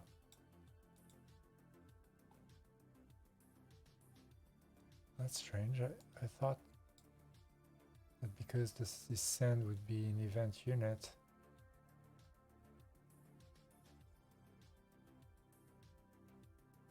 we get wrapped in that functor, but we don't. How come? I don't understand that. And we do mean this, right? Yeah. And so, right, the then go only takes 2 parameters now.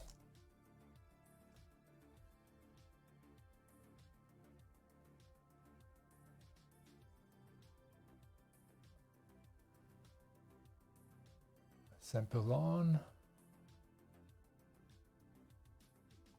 Oh, did I reverse it? I think I reversed it. It's not B to A. Is that what I did? Okay, where did I do this? Sample on. Okay, let's rewrite sample on.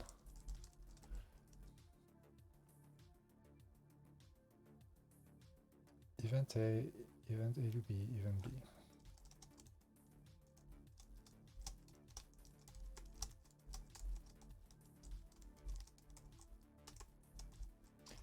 And so we expand that to event A to B to C.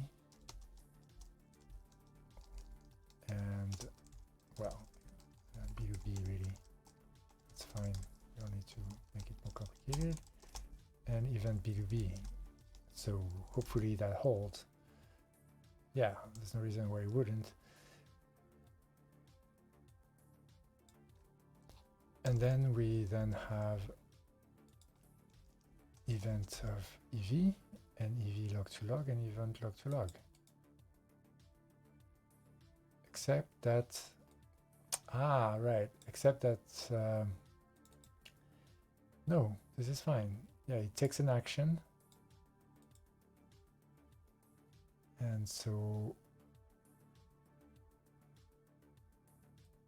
oh, right, but now we want, yeah, the question is what do we do with these parameters? So, yeah, there's something still that's not right. We would like to do event EV.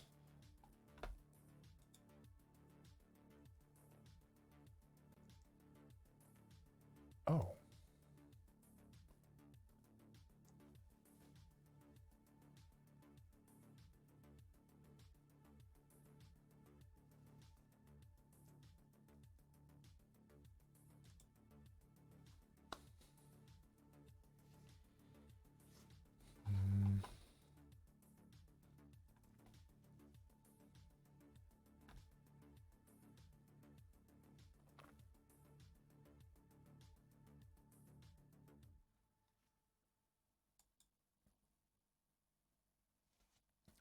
but we have these parameters. And so if we had EV to EV here, then can we do EV here?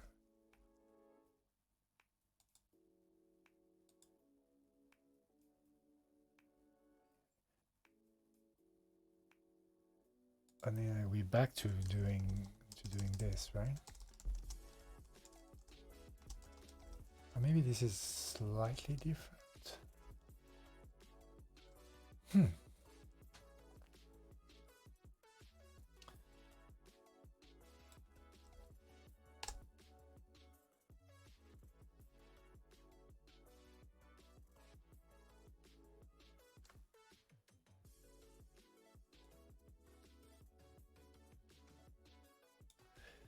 What if it was, what if it returned a function of log to unit? Then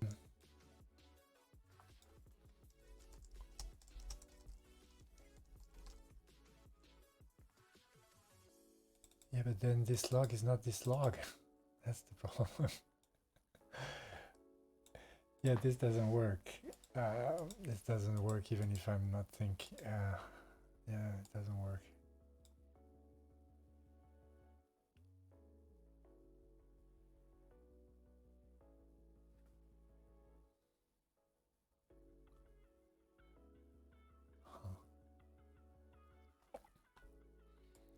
If it was just an A, then we could pass it.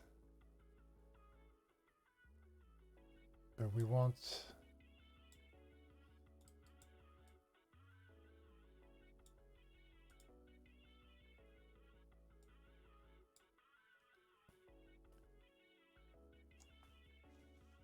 we want this action at the end.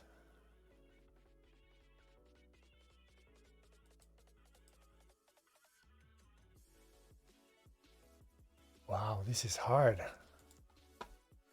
Huh. What is this thing? Flap. Apply a value in a computation context to a value in no context.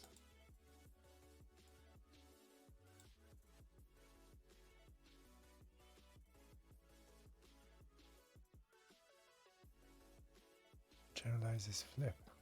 Huh.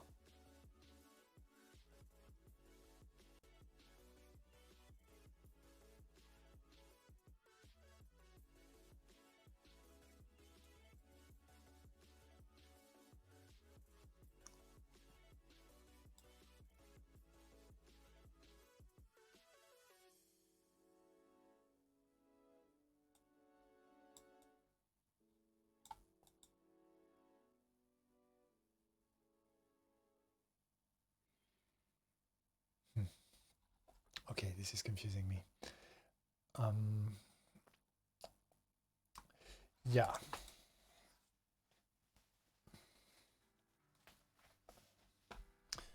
Okay, let's think again. We get an action that bubbles up from our component. It has this event in it. From it, we want to create this function of log to this event of log to log, which will get executed later by this with async. And when it gets executed later, it will get the log. And so we want to, in that function that takes the action and create that event log to log, and we want to somehow slip in all that we need based on the action into that event, so that when we get the log, we do our business and then we return the log.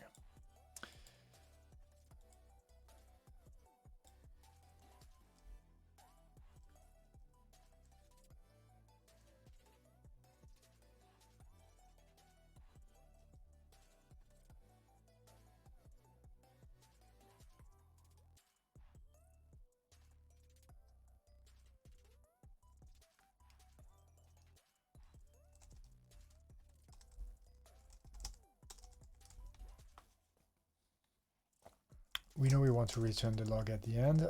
Well, we know we want to return this append prime log.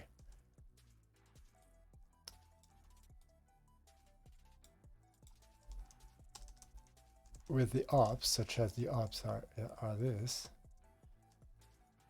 And then we also know that we want to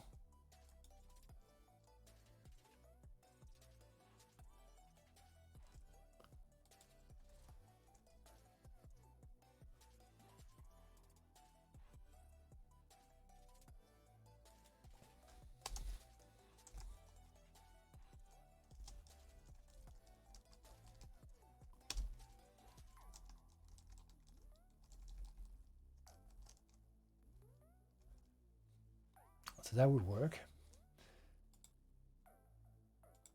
Except that we also want to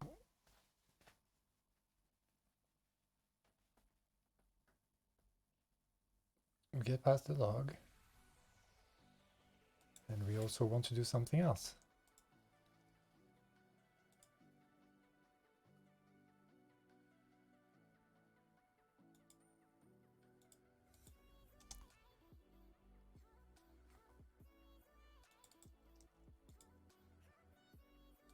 Which is that with, and so that's where I try with const, but const won't execute both. Is there kind of a both kind of thing? How? What is the pattern here? The pattern is have some effectful thing and some other effectful thing.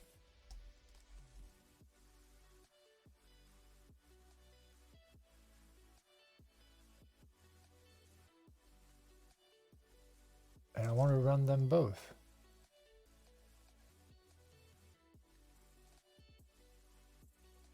And I don't care really about, I mean, actually I want to return the other one,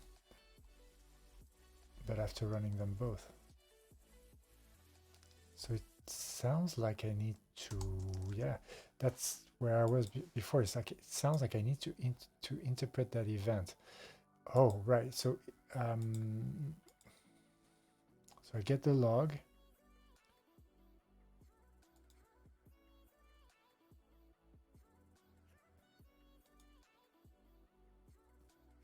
Is it that I create an event of events? No. In fact, interpreter is only going to take the latest, isn't it? With async. With async actually only runs the latest. We saw this in its implementation. Not in here. Yeah, here, interpret channel, it runs keep latest. I mean, I think maybe it's not exactly the latest that we think because we have events of events somehow. So maybe that's not the problem, but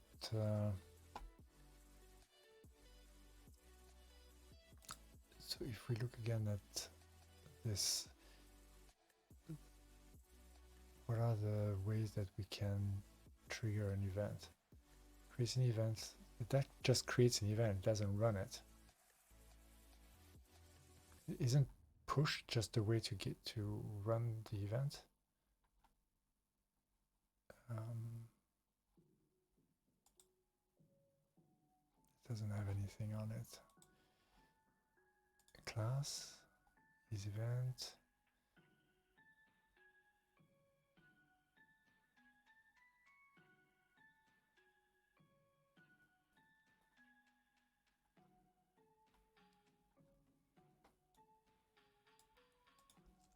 Behaviors.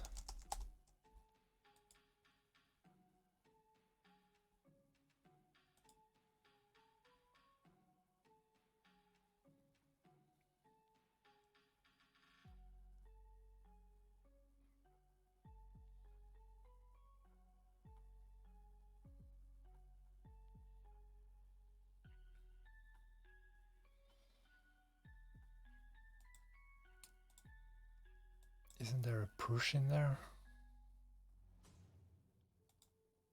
I think it's when you create the event that you get the push.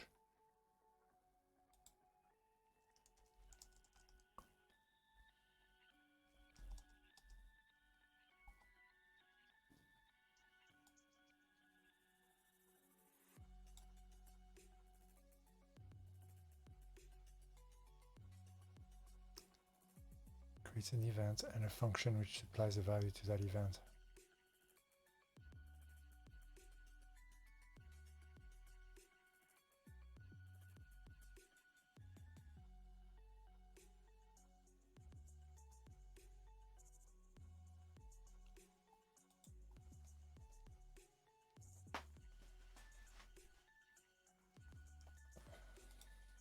So we know that doing const of this and send ops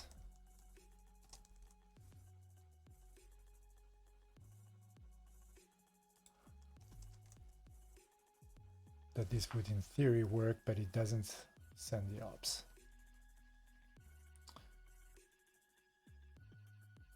Because it really ignores the second argument.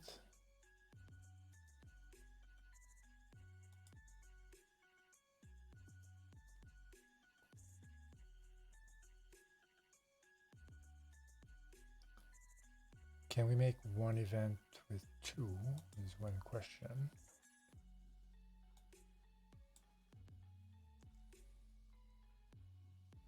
I mean, there's the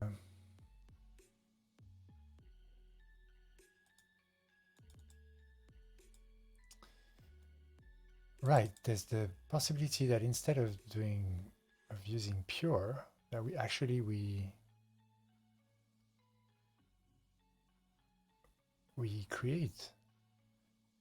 So hold on, what would that be like?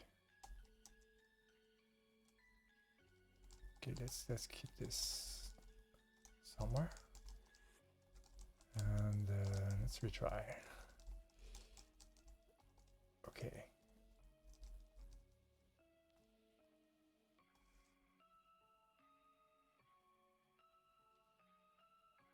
So that's in the effect monad. Oh, but we're not in the effect monad, so we can't create the event here.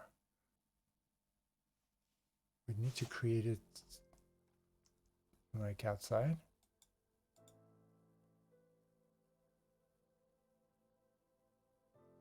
And somehow pass it.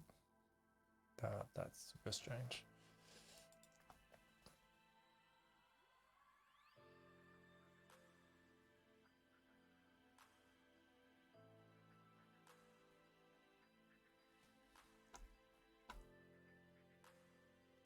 Well, make event actually maybe it could work because there's some higher rank type there that maybe protects us from, maybe it means that we can do it. I don't know. Let's try. So make event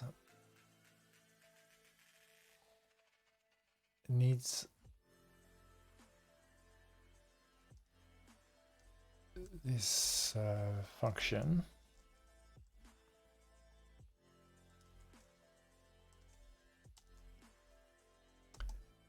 Right, it's that one that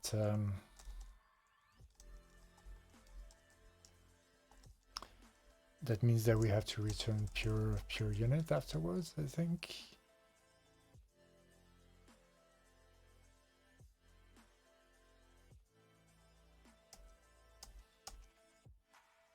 Right, let's look at an example again.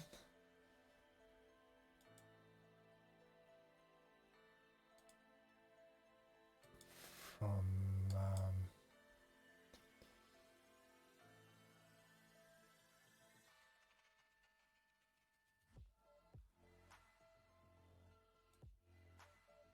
right here.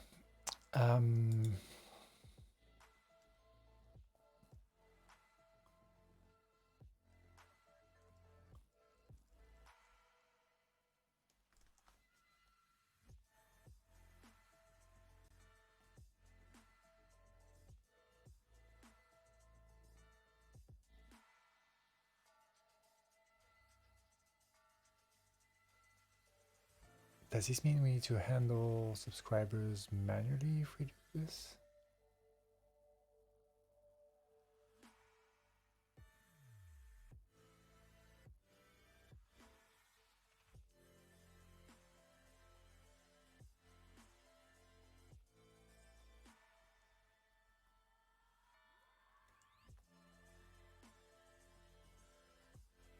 How come we can lift?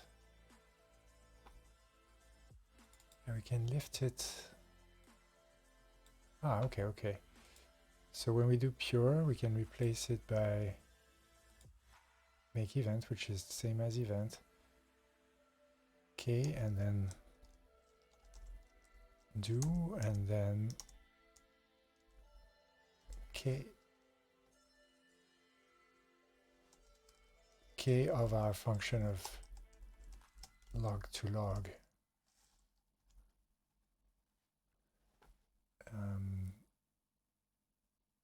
Which in our case is this.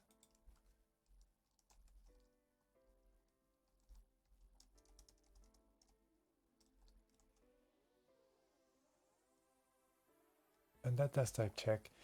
And that's, I think, exactly the same as this, but written in this slightly different style.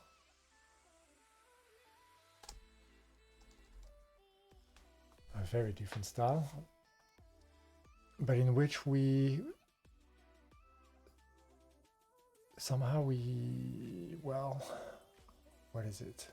Is that a subscriber?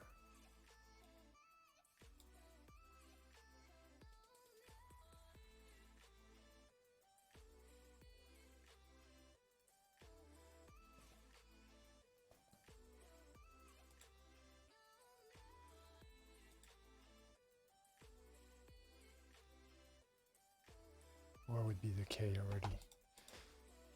Yeah, I think that specifically that thing that I said 2 days ago is the thing that I understood, but that I would forget. And I think I understood it better when I was here. Yeah, there it adds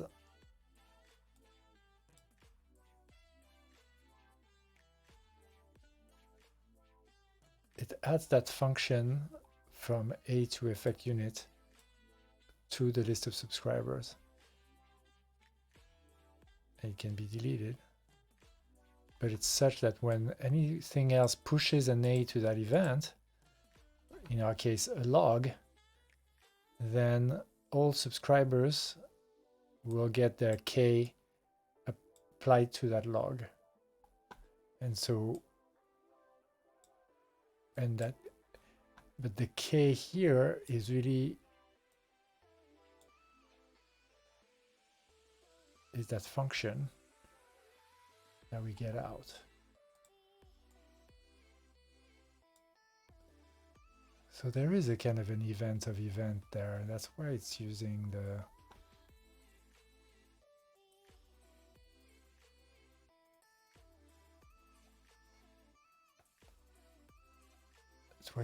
keep latest.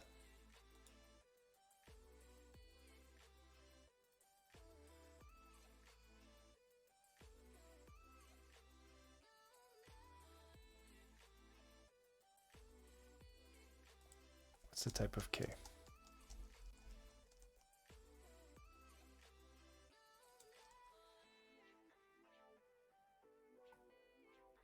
Log to effect unit.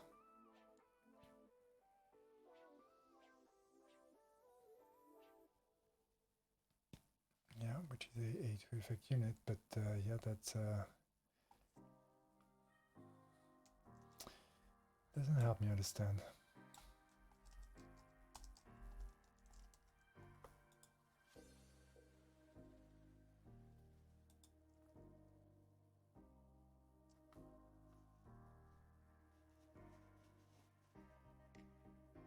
Because it seems like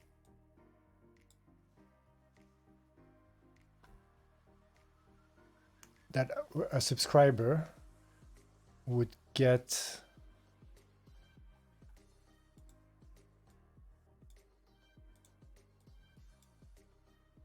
get that function, but the subscriber basically would have to also provide the log. That's the idea, right?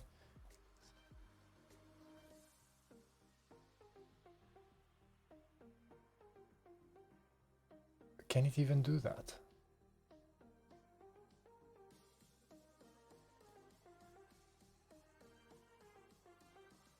Yeah, I guess K could be take F and apply it to log, if this is F.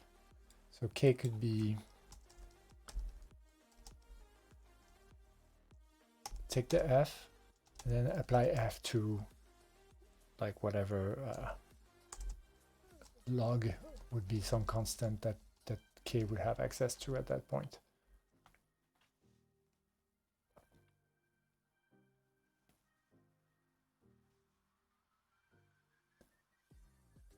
So I suppose that if we knew who that K was, then maybe we could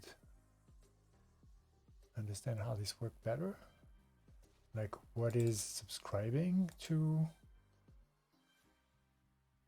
the channel with async.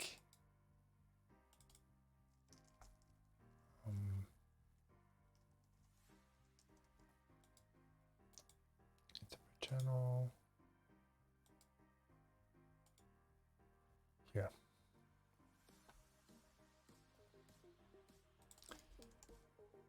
What is our events?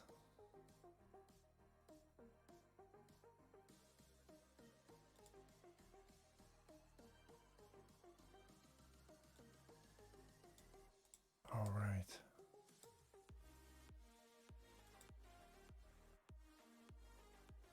Right, so that would be a function from log to log.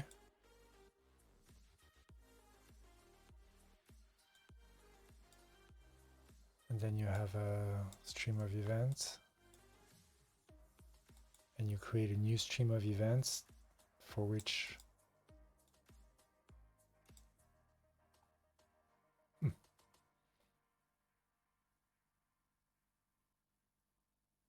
hold on, is that? Could we use that?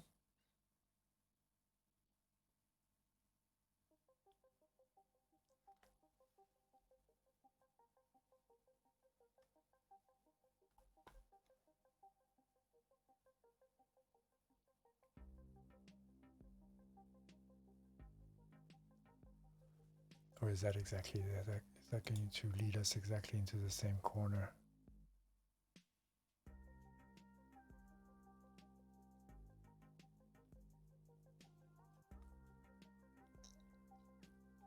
Well, first of all, what's the relationship between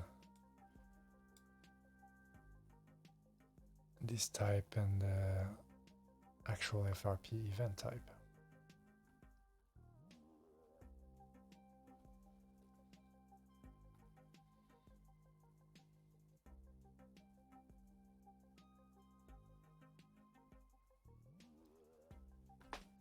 Interpret channel takes an F, which in our case is keep latest.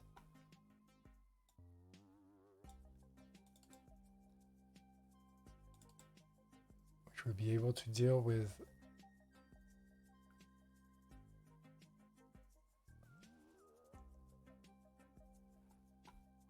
okay, I want to try something. Editor full channel, let's copy that.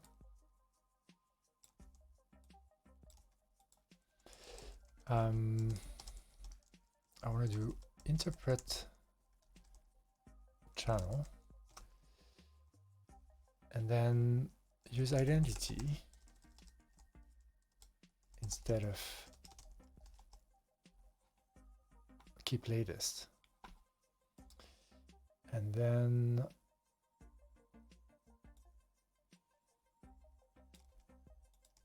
map this, but this time say that the interpreter is action to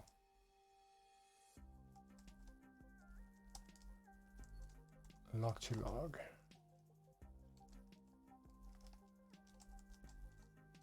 That would mean something like, well, we'll pretend that we always return, let's say, log, well,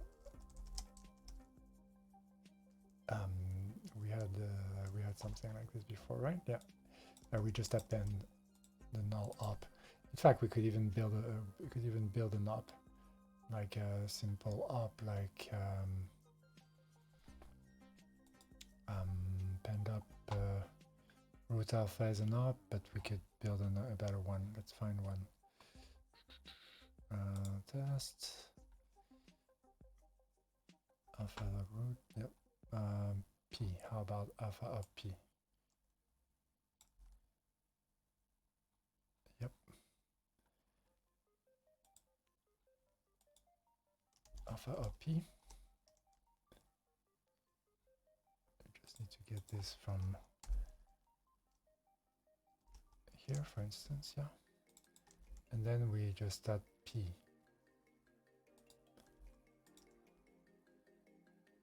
Okay, what's the deal? Function with either. Right, okay, yeah. We, I suppose, don't have an either anymore. But yeah, no, map channel doesn't. Oh, no, map channel requires that either. So what? So maybe we say left, and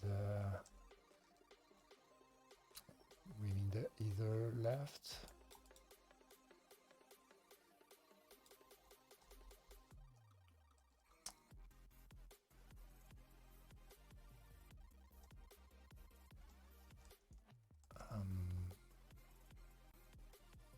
Yeah, not value, right? Not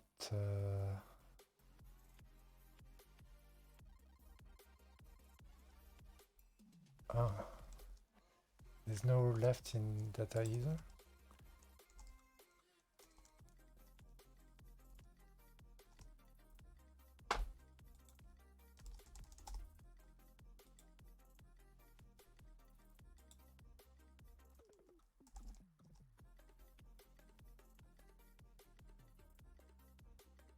Is left. Is that just a boolean or from left?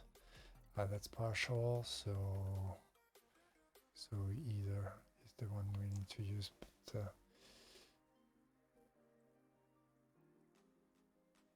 yeah, we need to use const in there.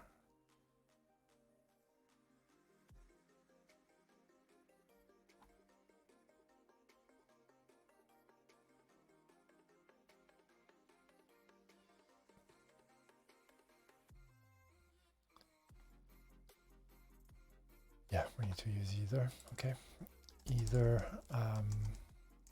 const that would be for left. So we say what, by the way?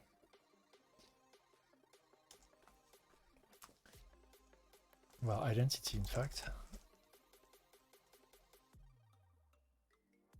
And so we don't need that map channel anymore, I don't think. I'm gonna just remove it to C, but because I think we could do interpreter here.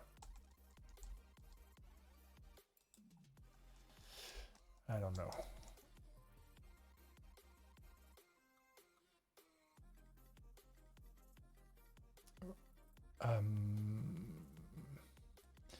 We might actually, this might be actually exactly what we need in the map channel.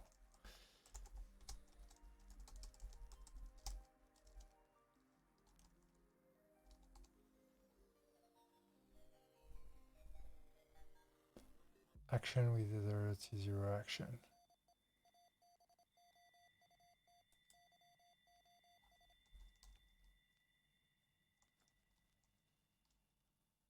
Oh, well, map. Yeah, I don't think we need map context anymore.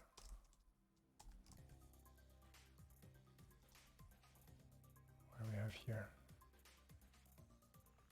Okay, yeah.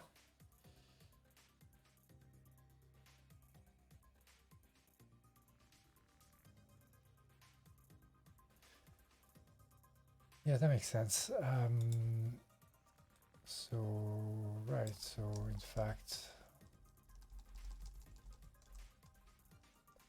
then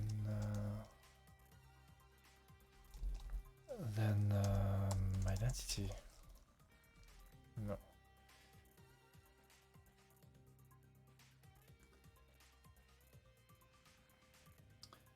Couldn't match event with type either G4.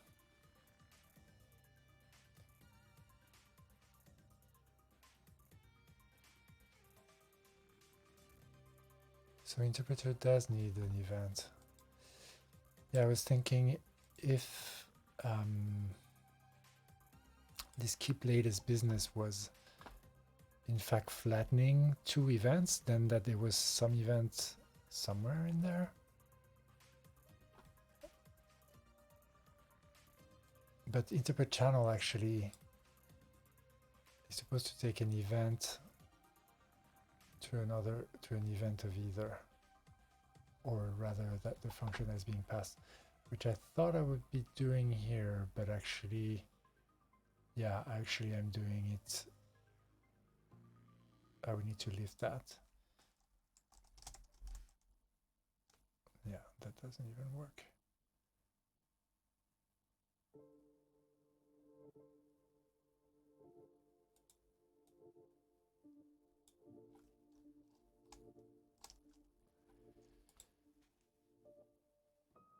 Well, because it needs to be, I mean, maybe by lifted, maybe.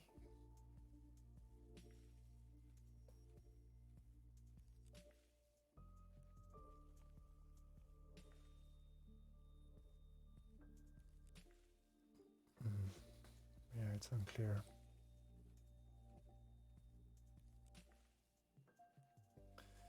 Also because my b is a function, right?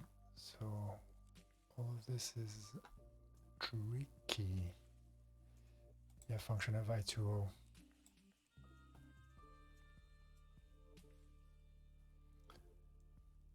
Okay, I want to have this here. Call it prime. Except I might not have all.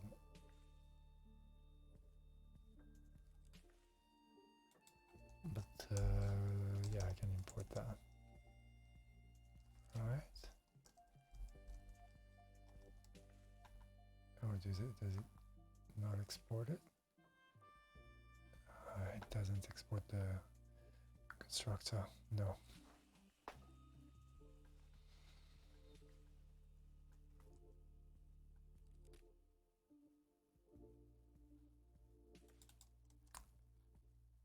We could use it safest DOM then in place, I think. But not too much.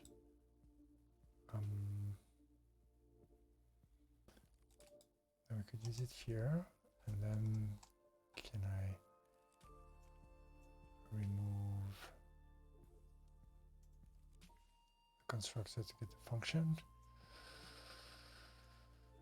I don't think so. Unless DOM, yes I can. Okay.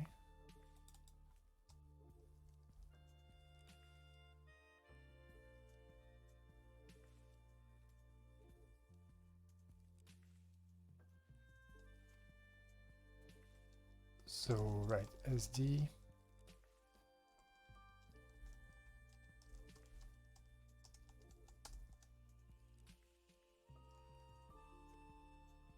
All right.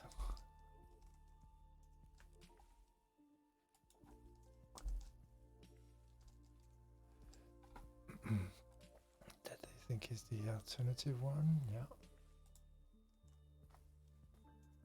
And over events we need to grab from here, because I don't think it's exported. And as DOM we need to import. Except it's not imported, exported. Oh, come on.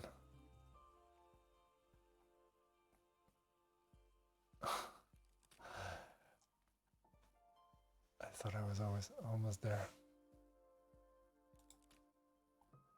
Doesn't import the deconstructor. Oh.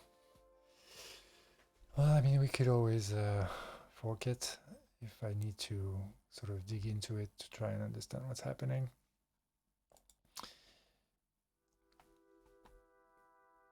What is even partition map? Filterable. Left, right. Applies left to F. And otherwise, returns right.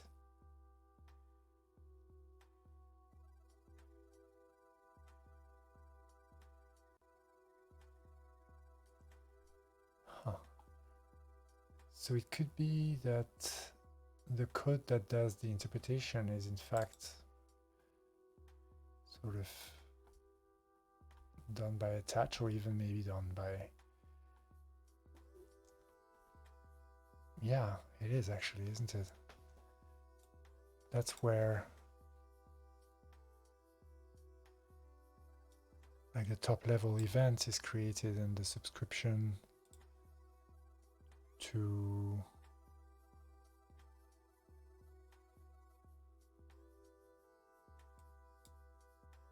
well, there's two. There's two.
Hmm.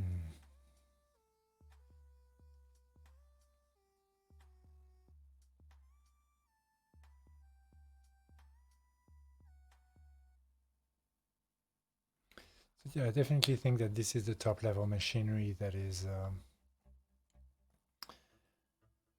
actually, you know, gathering all of the events and the DOM and the state modifications that come from the component tree, and then writing them into the new model.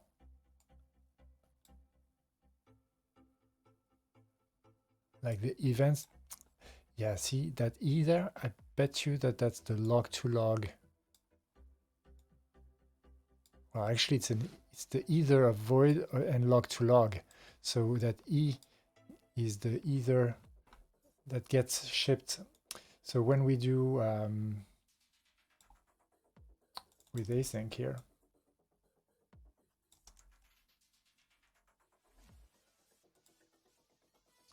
well, first of all, I can't do this. And then we have to redo this.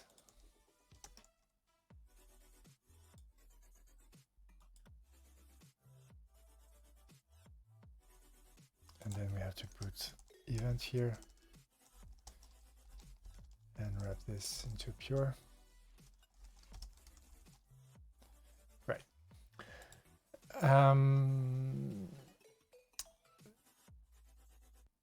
Then the event we get. So first of all, that's not an event. That's the raw either thing that we get. But we subscribe to the event with the push new model thing, such that when an event gets fired that contains this thingy, this event log, Then we pass it to push new model, and it's unwrapped of its event, and it has the either structure, and then in here it has the log to log function, and then it reads the model, which is a JavaScript ref apparently, and then gets the F. Haha, right. So absurd is what I wanted rather than my const identity, and I don't know whether that would have worked, but that's the way that you get your void type at the top.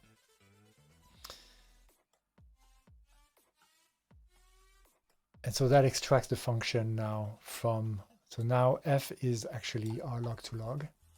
It's actually, it did all of the unwrapping, and now it's in a position to apply f to the old model to get the new model, which is, so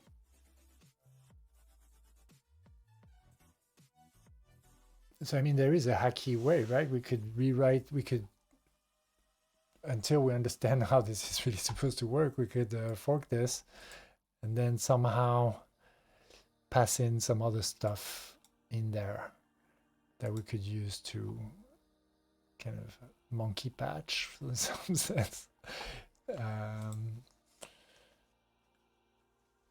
the function there and do our sending here somehow, because there we have the log is here. Now it's in scope, so we could build our events through that somehow, maybe. I don't know, maybe we need to ship something else apart from this function, but obviously I'm missing something here. Obviously it's possible.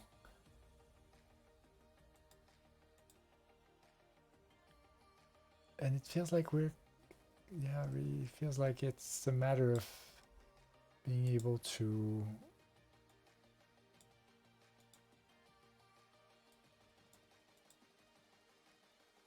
not just pass this this pure function here.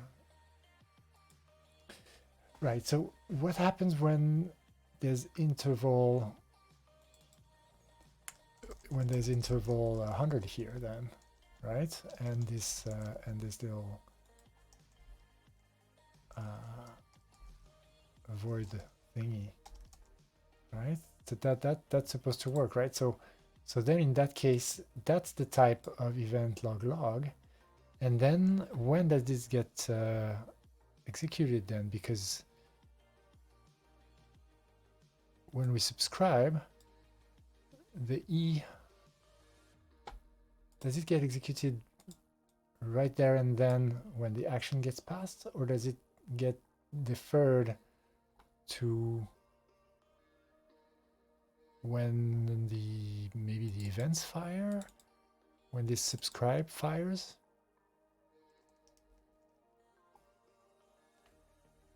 And does it mean that this action is somehow smuggled inside the event? Is that what this means?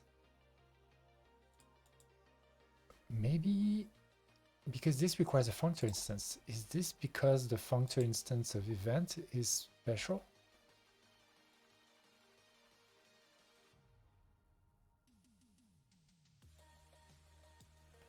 It is quite special, actually.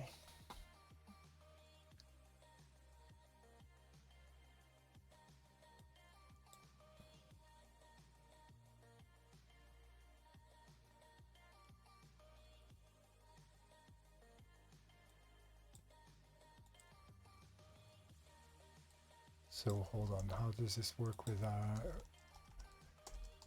the type of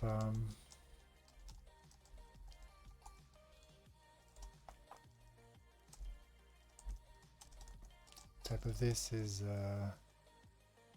FA, B, and FB.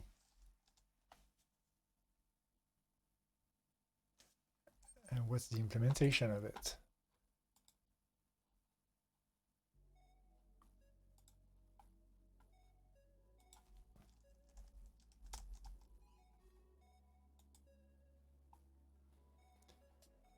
and that's void left.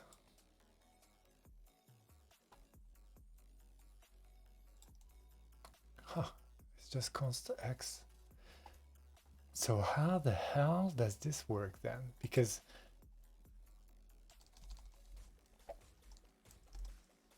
holy moly, really? Because that's what I was trying to do there, right? Like I was basically doing const here and then doing send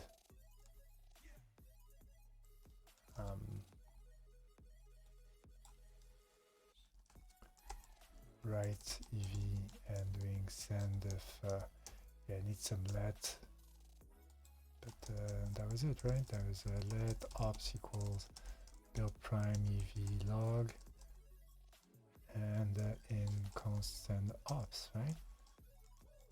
But I'm rewriting exactly this, right? Or this. And this, why is this type wrong? Ah, right, yes, of course.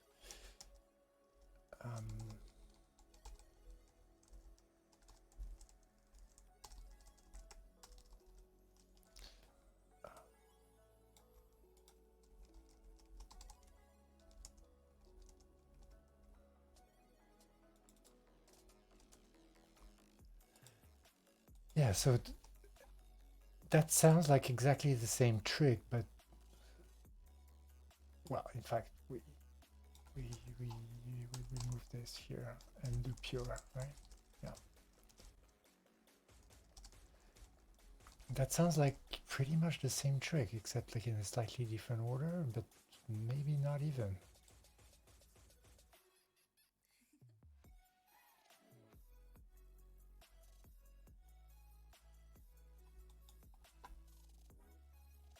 You know what, now I feel a bit like trying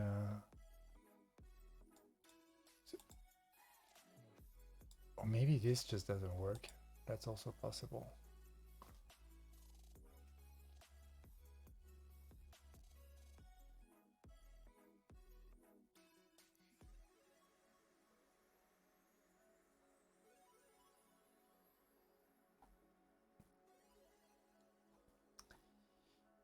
I suppose I should try this, right? How about send... Well, I should try some of the basics. I have an alpha up P, so that should work.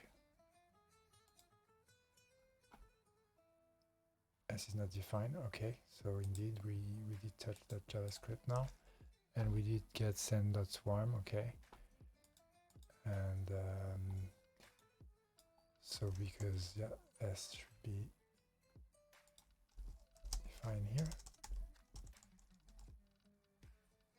and I need to recompile this,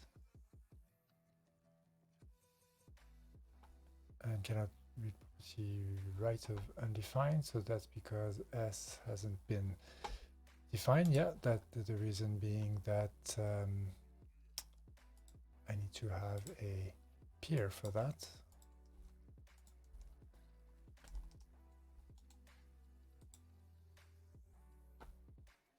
Okay, so now if I reload,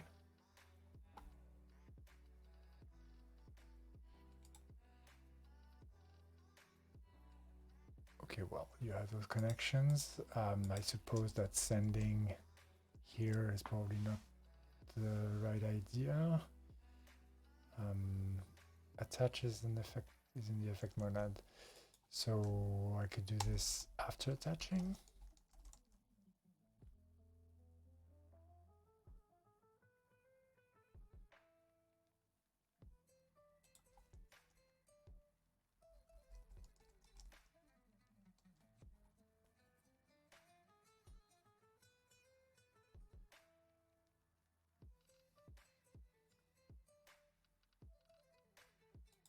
Do I need to...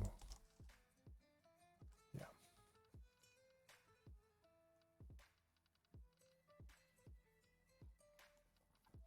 Yeah, still trying to do it after, but also Oh no, so S is undefined, so it means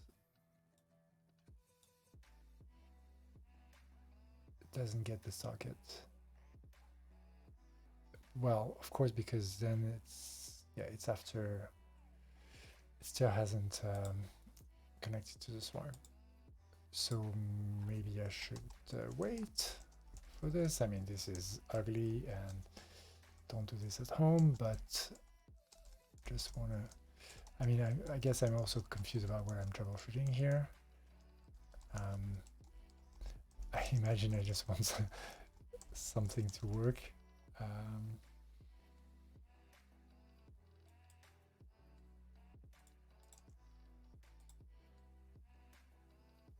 Okay. All right.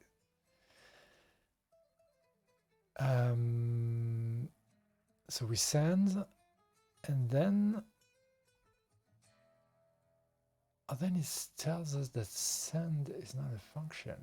That's interesting. What? Why? Oh, because it doesn't compile, because I made a mistake.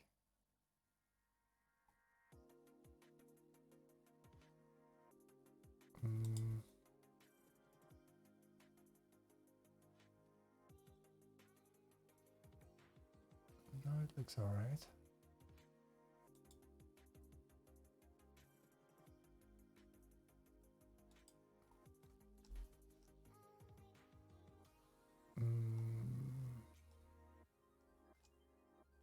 I don't know, do you need me to return something? What's the deal? For send is not a function? That's strange. Yeah, it is a function. Oh, right. Okay, yes, of course. Array up to effect unit. So,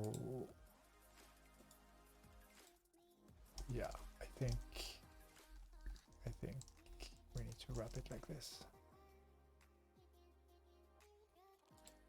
because of the effect.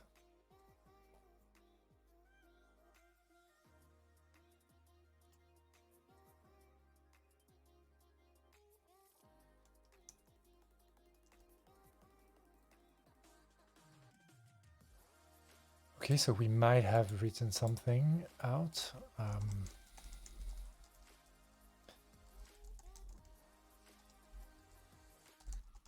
But since we don't have anything, I mean, yeah, we're not reading anything right now, so it's fine.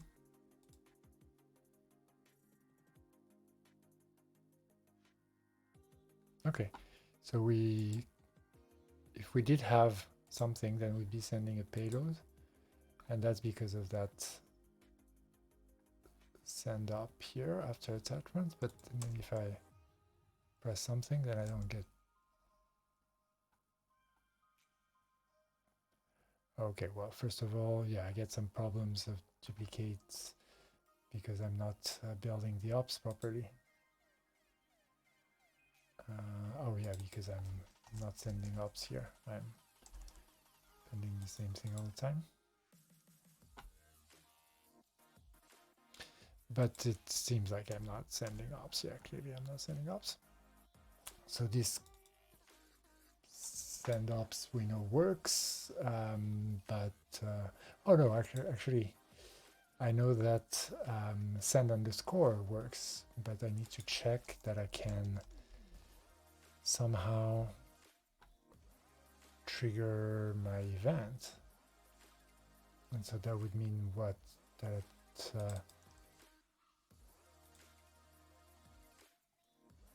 I need to subscribe to send. That would be an event, and so subscribe would take an event.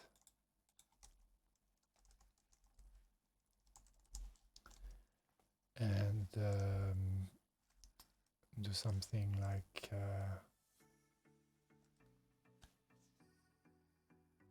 when the event occurs,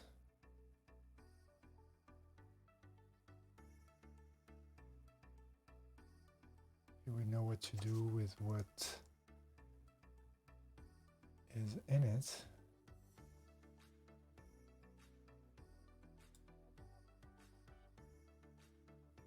Yeah, I think this is probably completely wrong.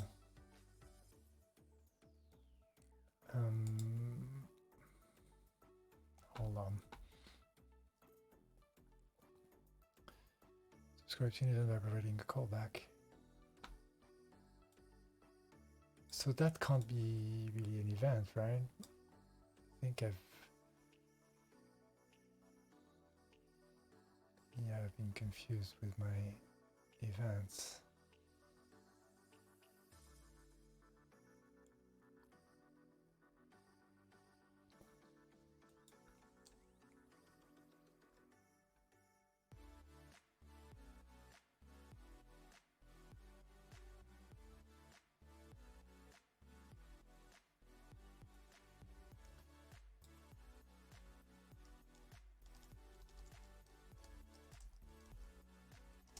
I think that's kind of where we want, really. When the event that expects an area up and then does a thing.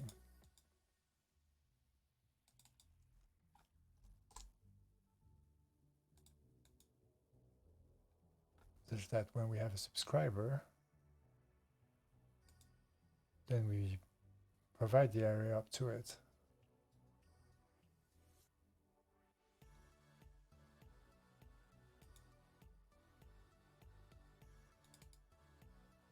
So yeah, so our K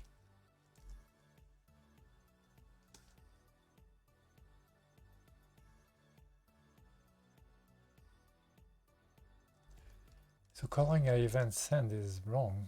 It's really still, we're still in the right, with our right events.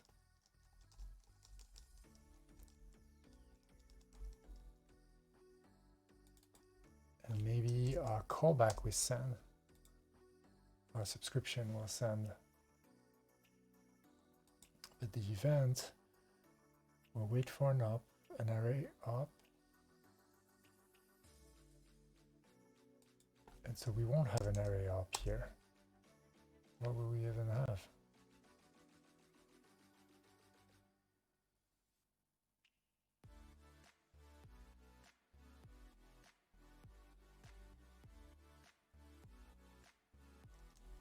So maybe we do have send.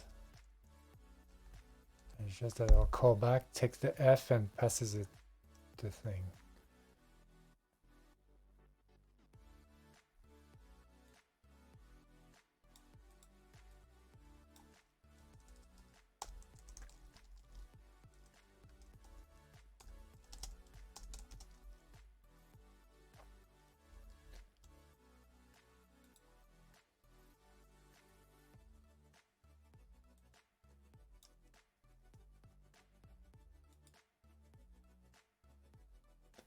How do we push to it if we made it with make event?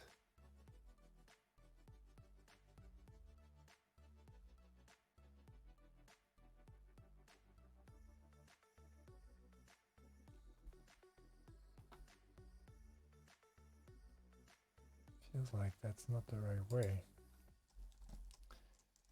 I feel like we want to do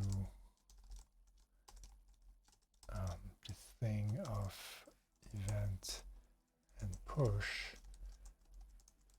that we get to create, and then that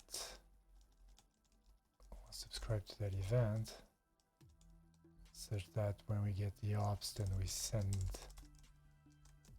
the ops, and then at some point we push.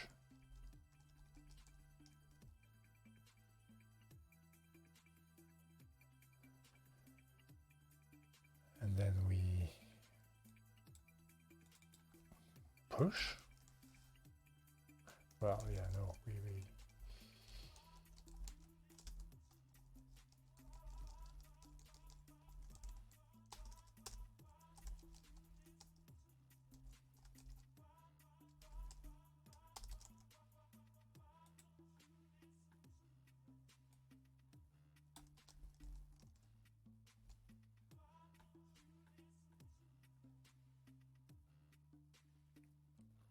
Right, I think this was the pattern, wasn't it?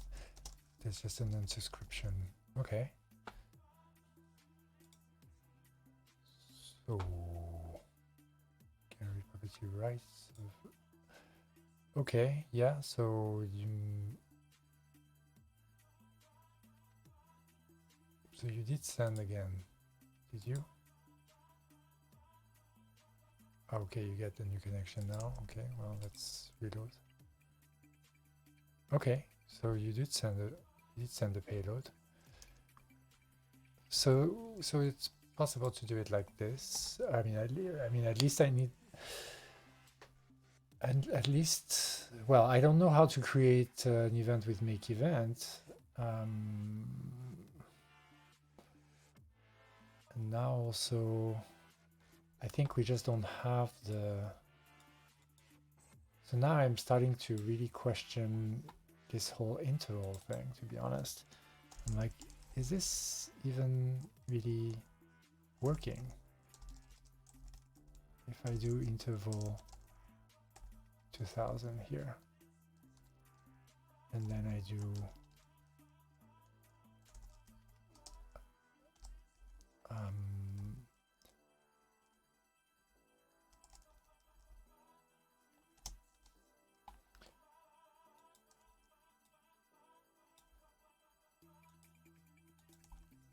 something like this.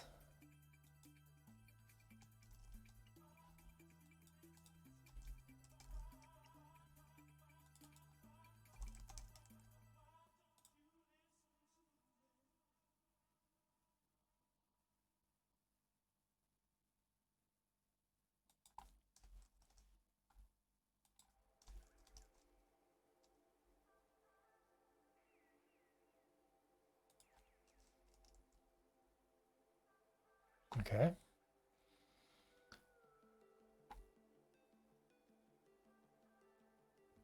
Okay, let's not do this.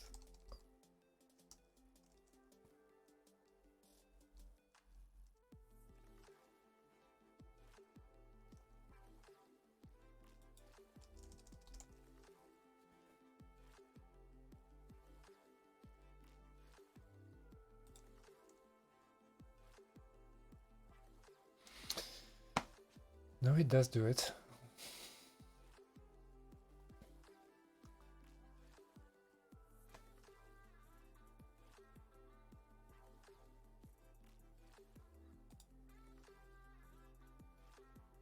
How about another one?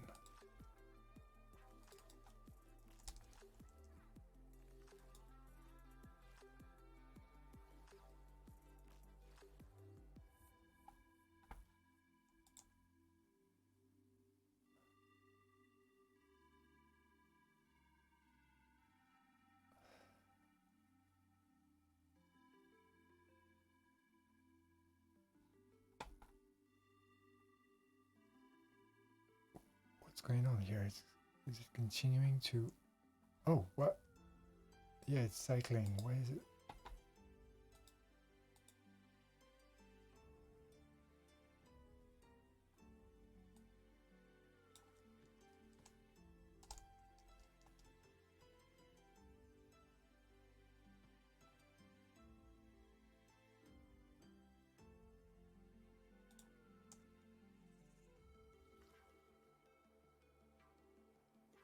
Ah,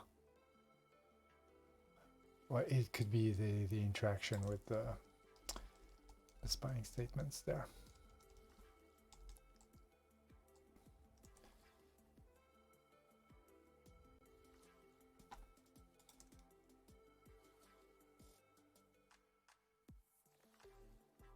No, it's something else going on there. Oh, interval. It's not a timeout, it's interval. Wow, it's able to actually... It fires every specified number of milliseconds. Holy moly, so no, it is working.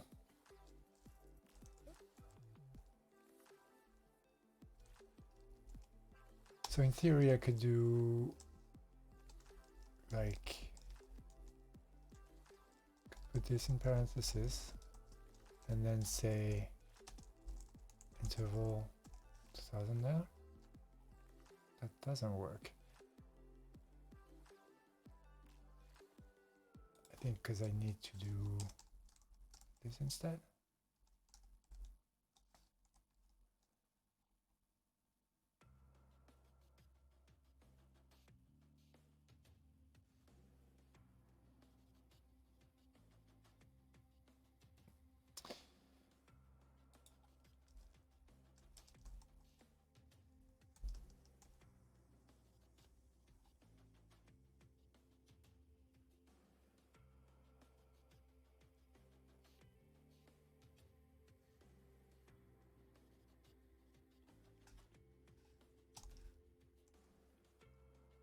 Holy moly, this works.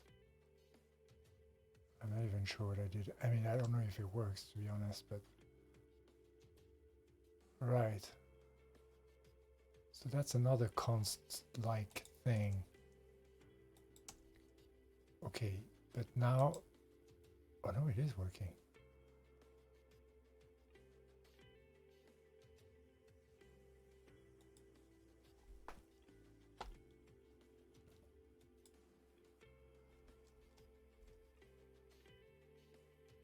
Okay, so I think this means that here I can actually have a function from,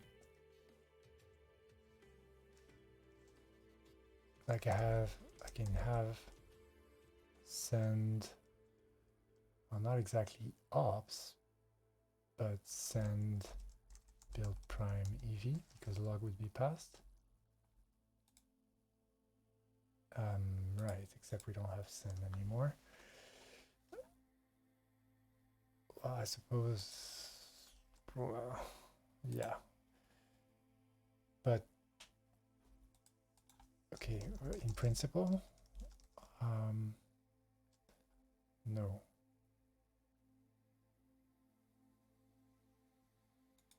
Right, so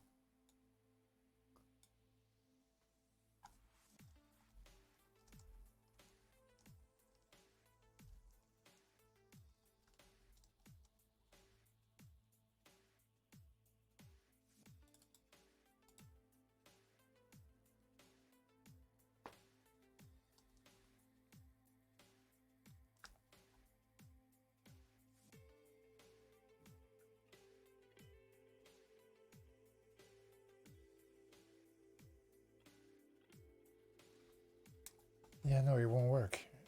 Yeah, of course. Because what I get out of this applicative value is a function from log to log. It's still not it's still not a log. So I can't. But if I make this a function from log to, so that's same principle, but I think just doing the const is just not going to work. Because I can, it would be this way around, right?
Okay, so what I did here was well, I used app, right, which is fa to b to f of a to f of b, except I said, well, our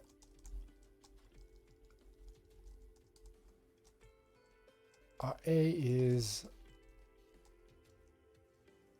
log, and then we want to return a log, and then our a I think that's what I did. Our a is log to log, and now our b is therefore log to log. What?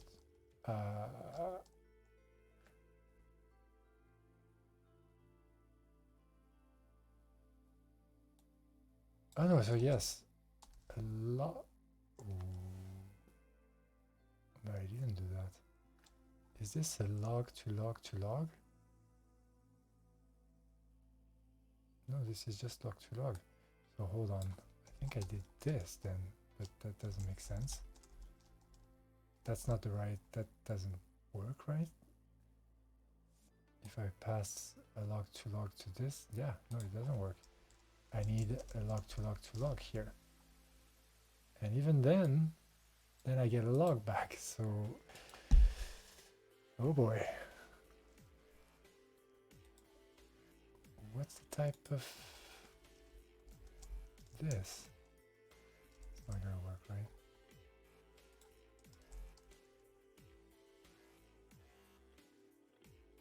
Oh, it is log to log to log to log.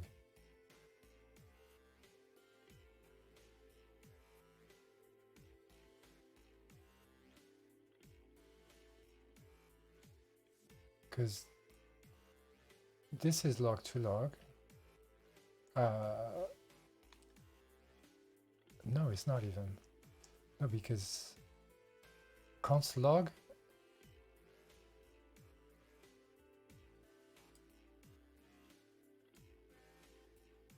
Well, isn't log to const log of anything?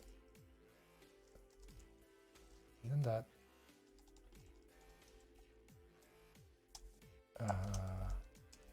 just log to log, not log to log to log? I don't understand. B.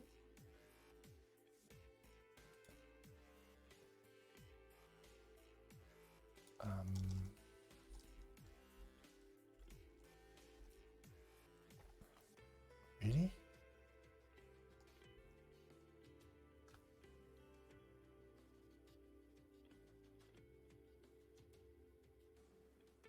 No, I'm seeing double, I think. B is log to log.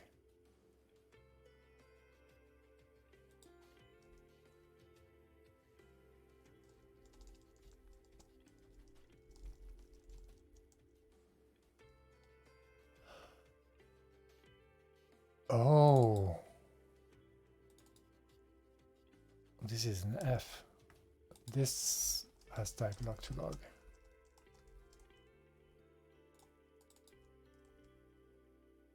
Yeah.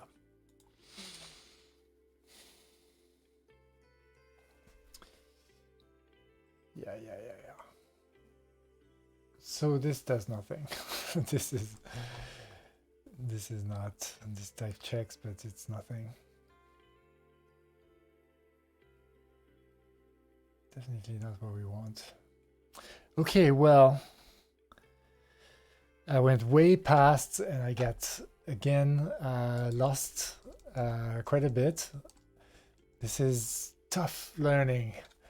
I feel like I've learned some stuff. I feel like I've checked that this event, that I knew how to make this event type work. That we do understand how void right works. well, I do understand how void right works, but not enough to know how this whole interval business actually just works, because it looks like it does. I mean, it clearly does, and it somehow means that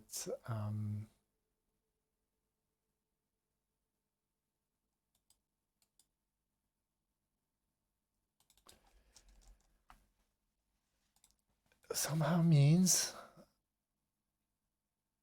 that we can attach this event unit thing, or actually event instance,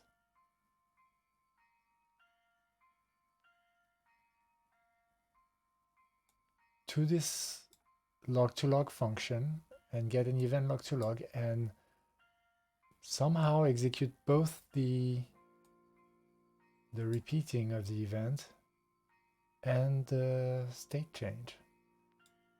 And it's, I mean, we did figure out that this gets executed here. I mean, at least the log-to-log gets executed here. So I'm going to annotate that.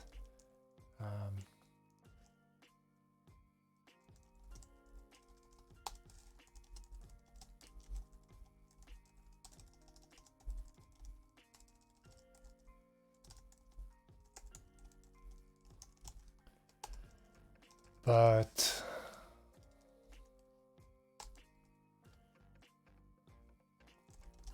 I don't know when the event instance effect runs.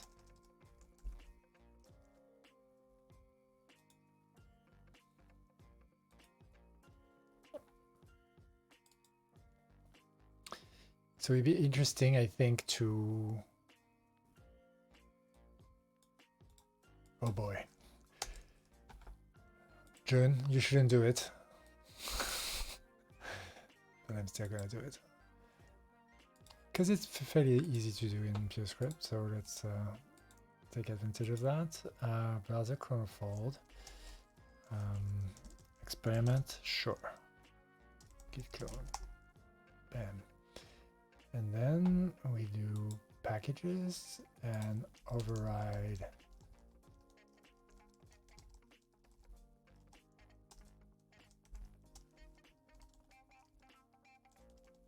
sdom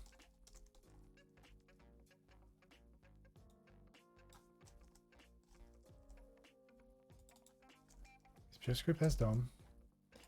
Therefore, we comment this out, and then we go back to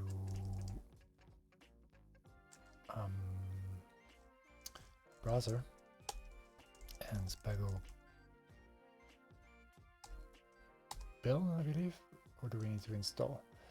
Okay, well,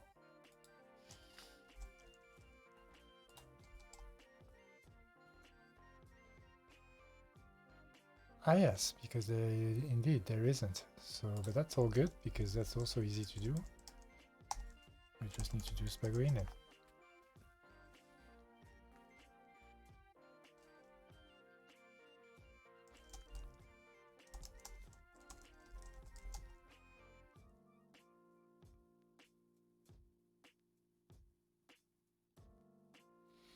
Yes, so indeed, pretty easy to hook up a local library. We do get warnings, but that's all right. Builds, and then we add it here.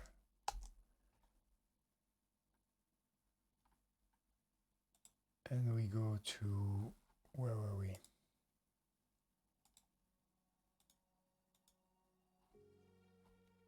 sdom.pers at the end. And we add some debug trace, debug statements, because I want to know when this runs.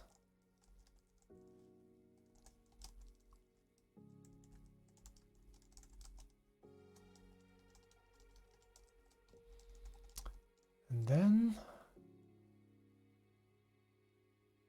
want to know what those, well, subscribing. Well, yeah, actually, I kind of want to know what this E is here.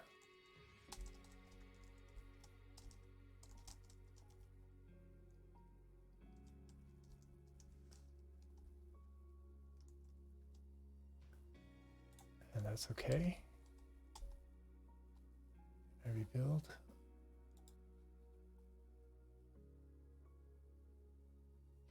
And well, that's a strange error message. Unknown value spy. Okay. What's your problem here? Oh, I did have to make some modifications in the packages here.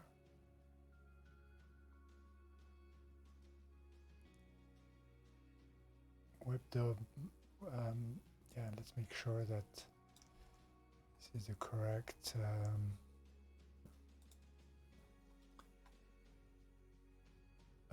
spago.del. Right, no, it's definitely not correct. We need all event we have, functor we have, but we need webdom and web HTML. And then we need to, well, we need to build first. And then we need to import debug trace.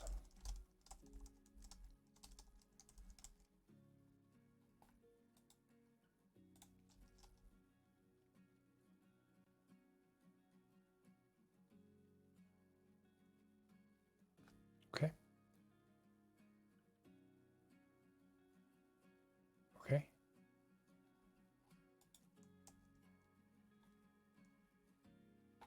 And we get our events and whatnot, and our debug. So that's good. So we should be able to debug. Is there, instead of interval, is there like delay?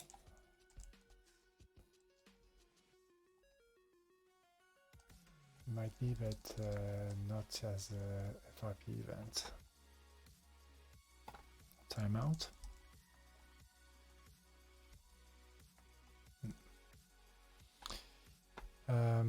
Can I, yeah, I can do console, no, sources, and then pause. And then long click and stop, which is not a very well-known trick. It's pretty good. Well, it hasn't worked. Okay, so just pause.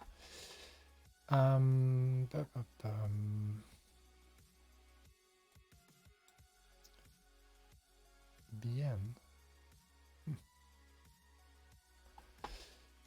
Don't know what that is, but right. So F.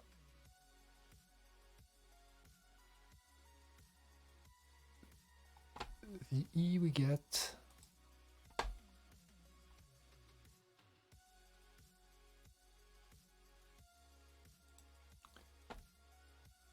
is a right. Yes. Of an F.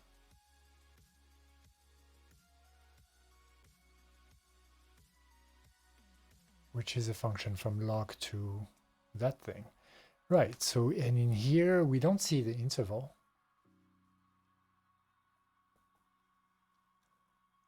So the event happens somewhere else. Where does it happen? Because then in the old model, yeah, well, I mean, that's almost has no importance. The point is, indeed, we get the right.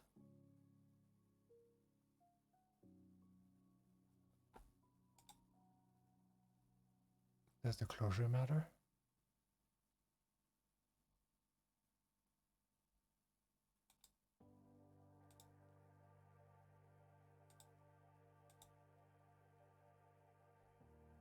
the keyboard event.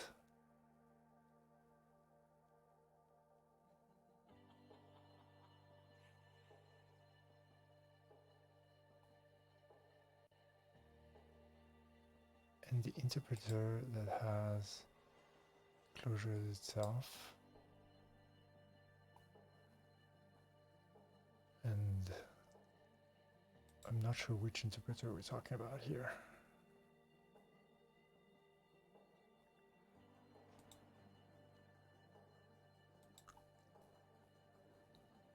Okay, well, we have more debugging and more things for me to look at. And you know what? Since it's been so difficult to do this, and that's, you know, that I feel like compared to the flying speed at which we were going on some other streams, this is really sluggish. And therefore not, I mean, there's, you know, there's still exploration and there's still learning, but the fact that, but I probably, you know, try and solve this off screen and come back next Monday with some solutions here, because this is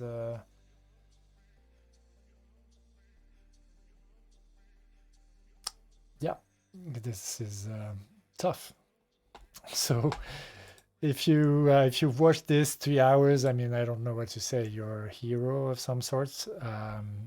Thank you. And yeah, and then definitely see you next time on the next stream or the next YouTube video. Thanks a ton for watching, and see you tomorrow for some fun with streaming tools, and maybe even tomorrow for some more RimWorld, and then otherwise on Monday for more Purescript. All right, thanks a lot, and bye-bye.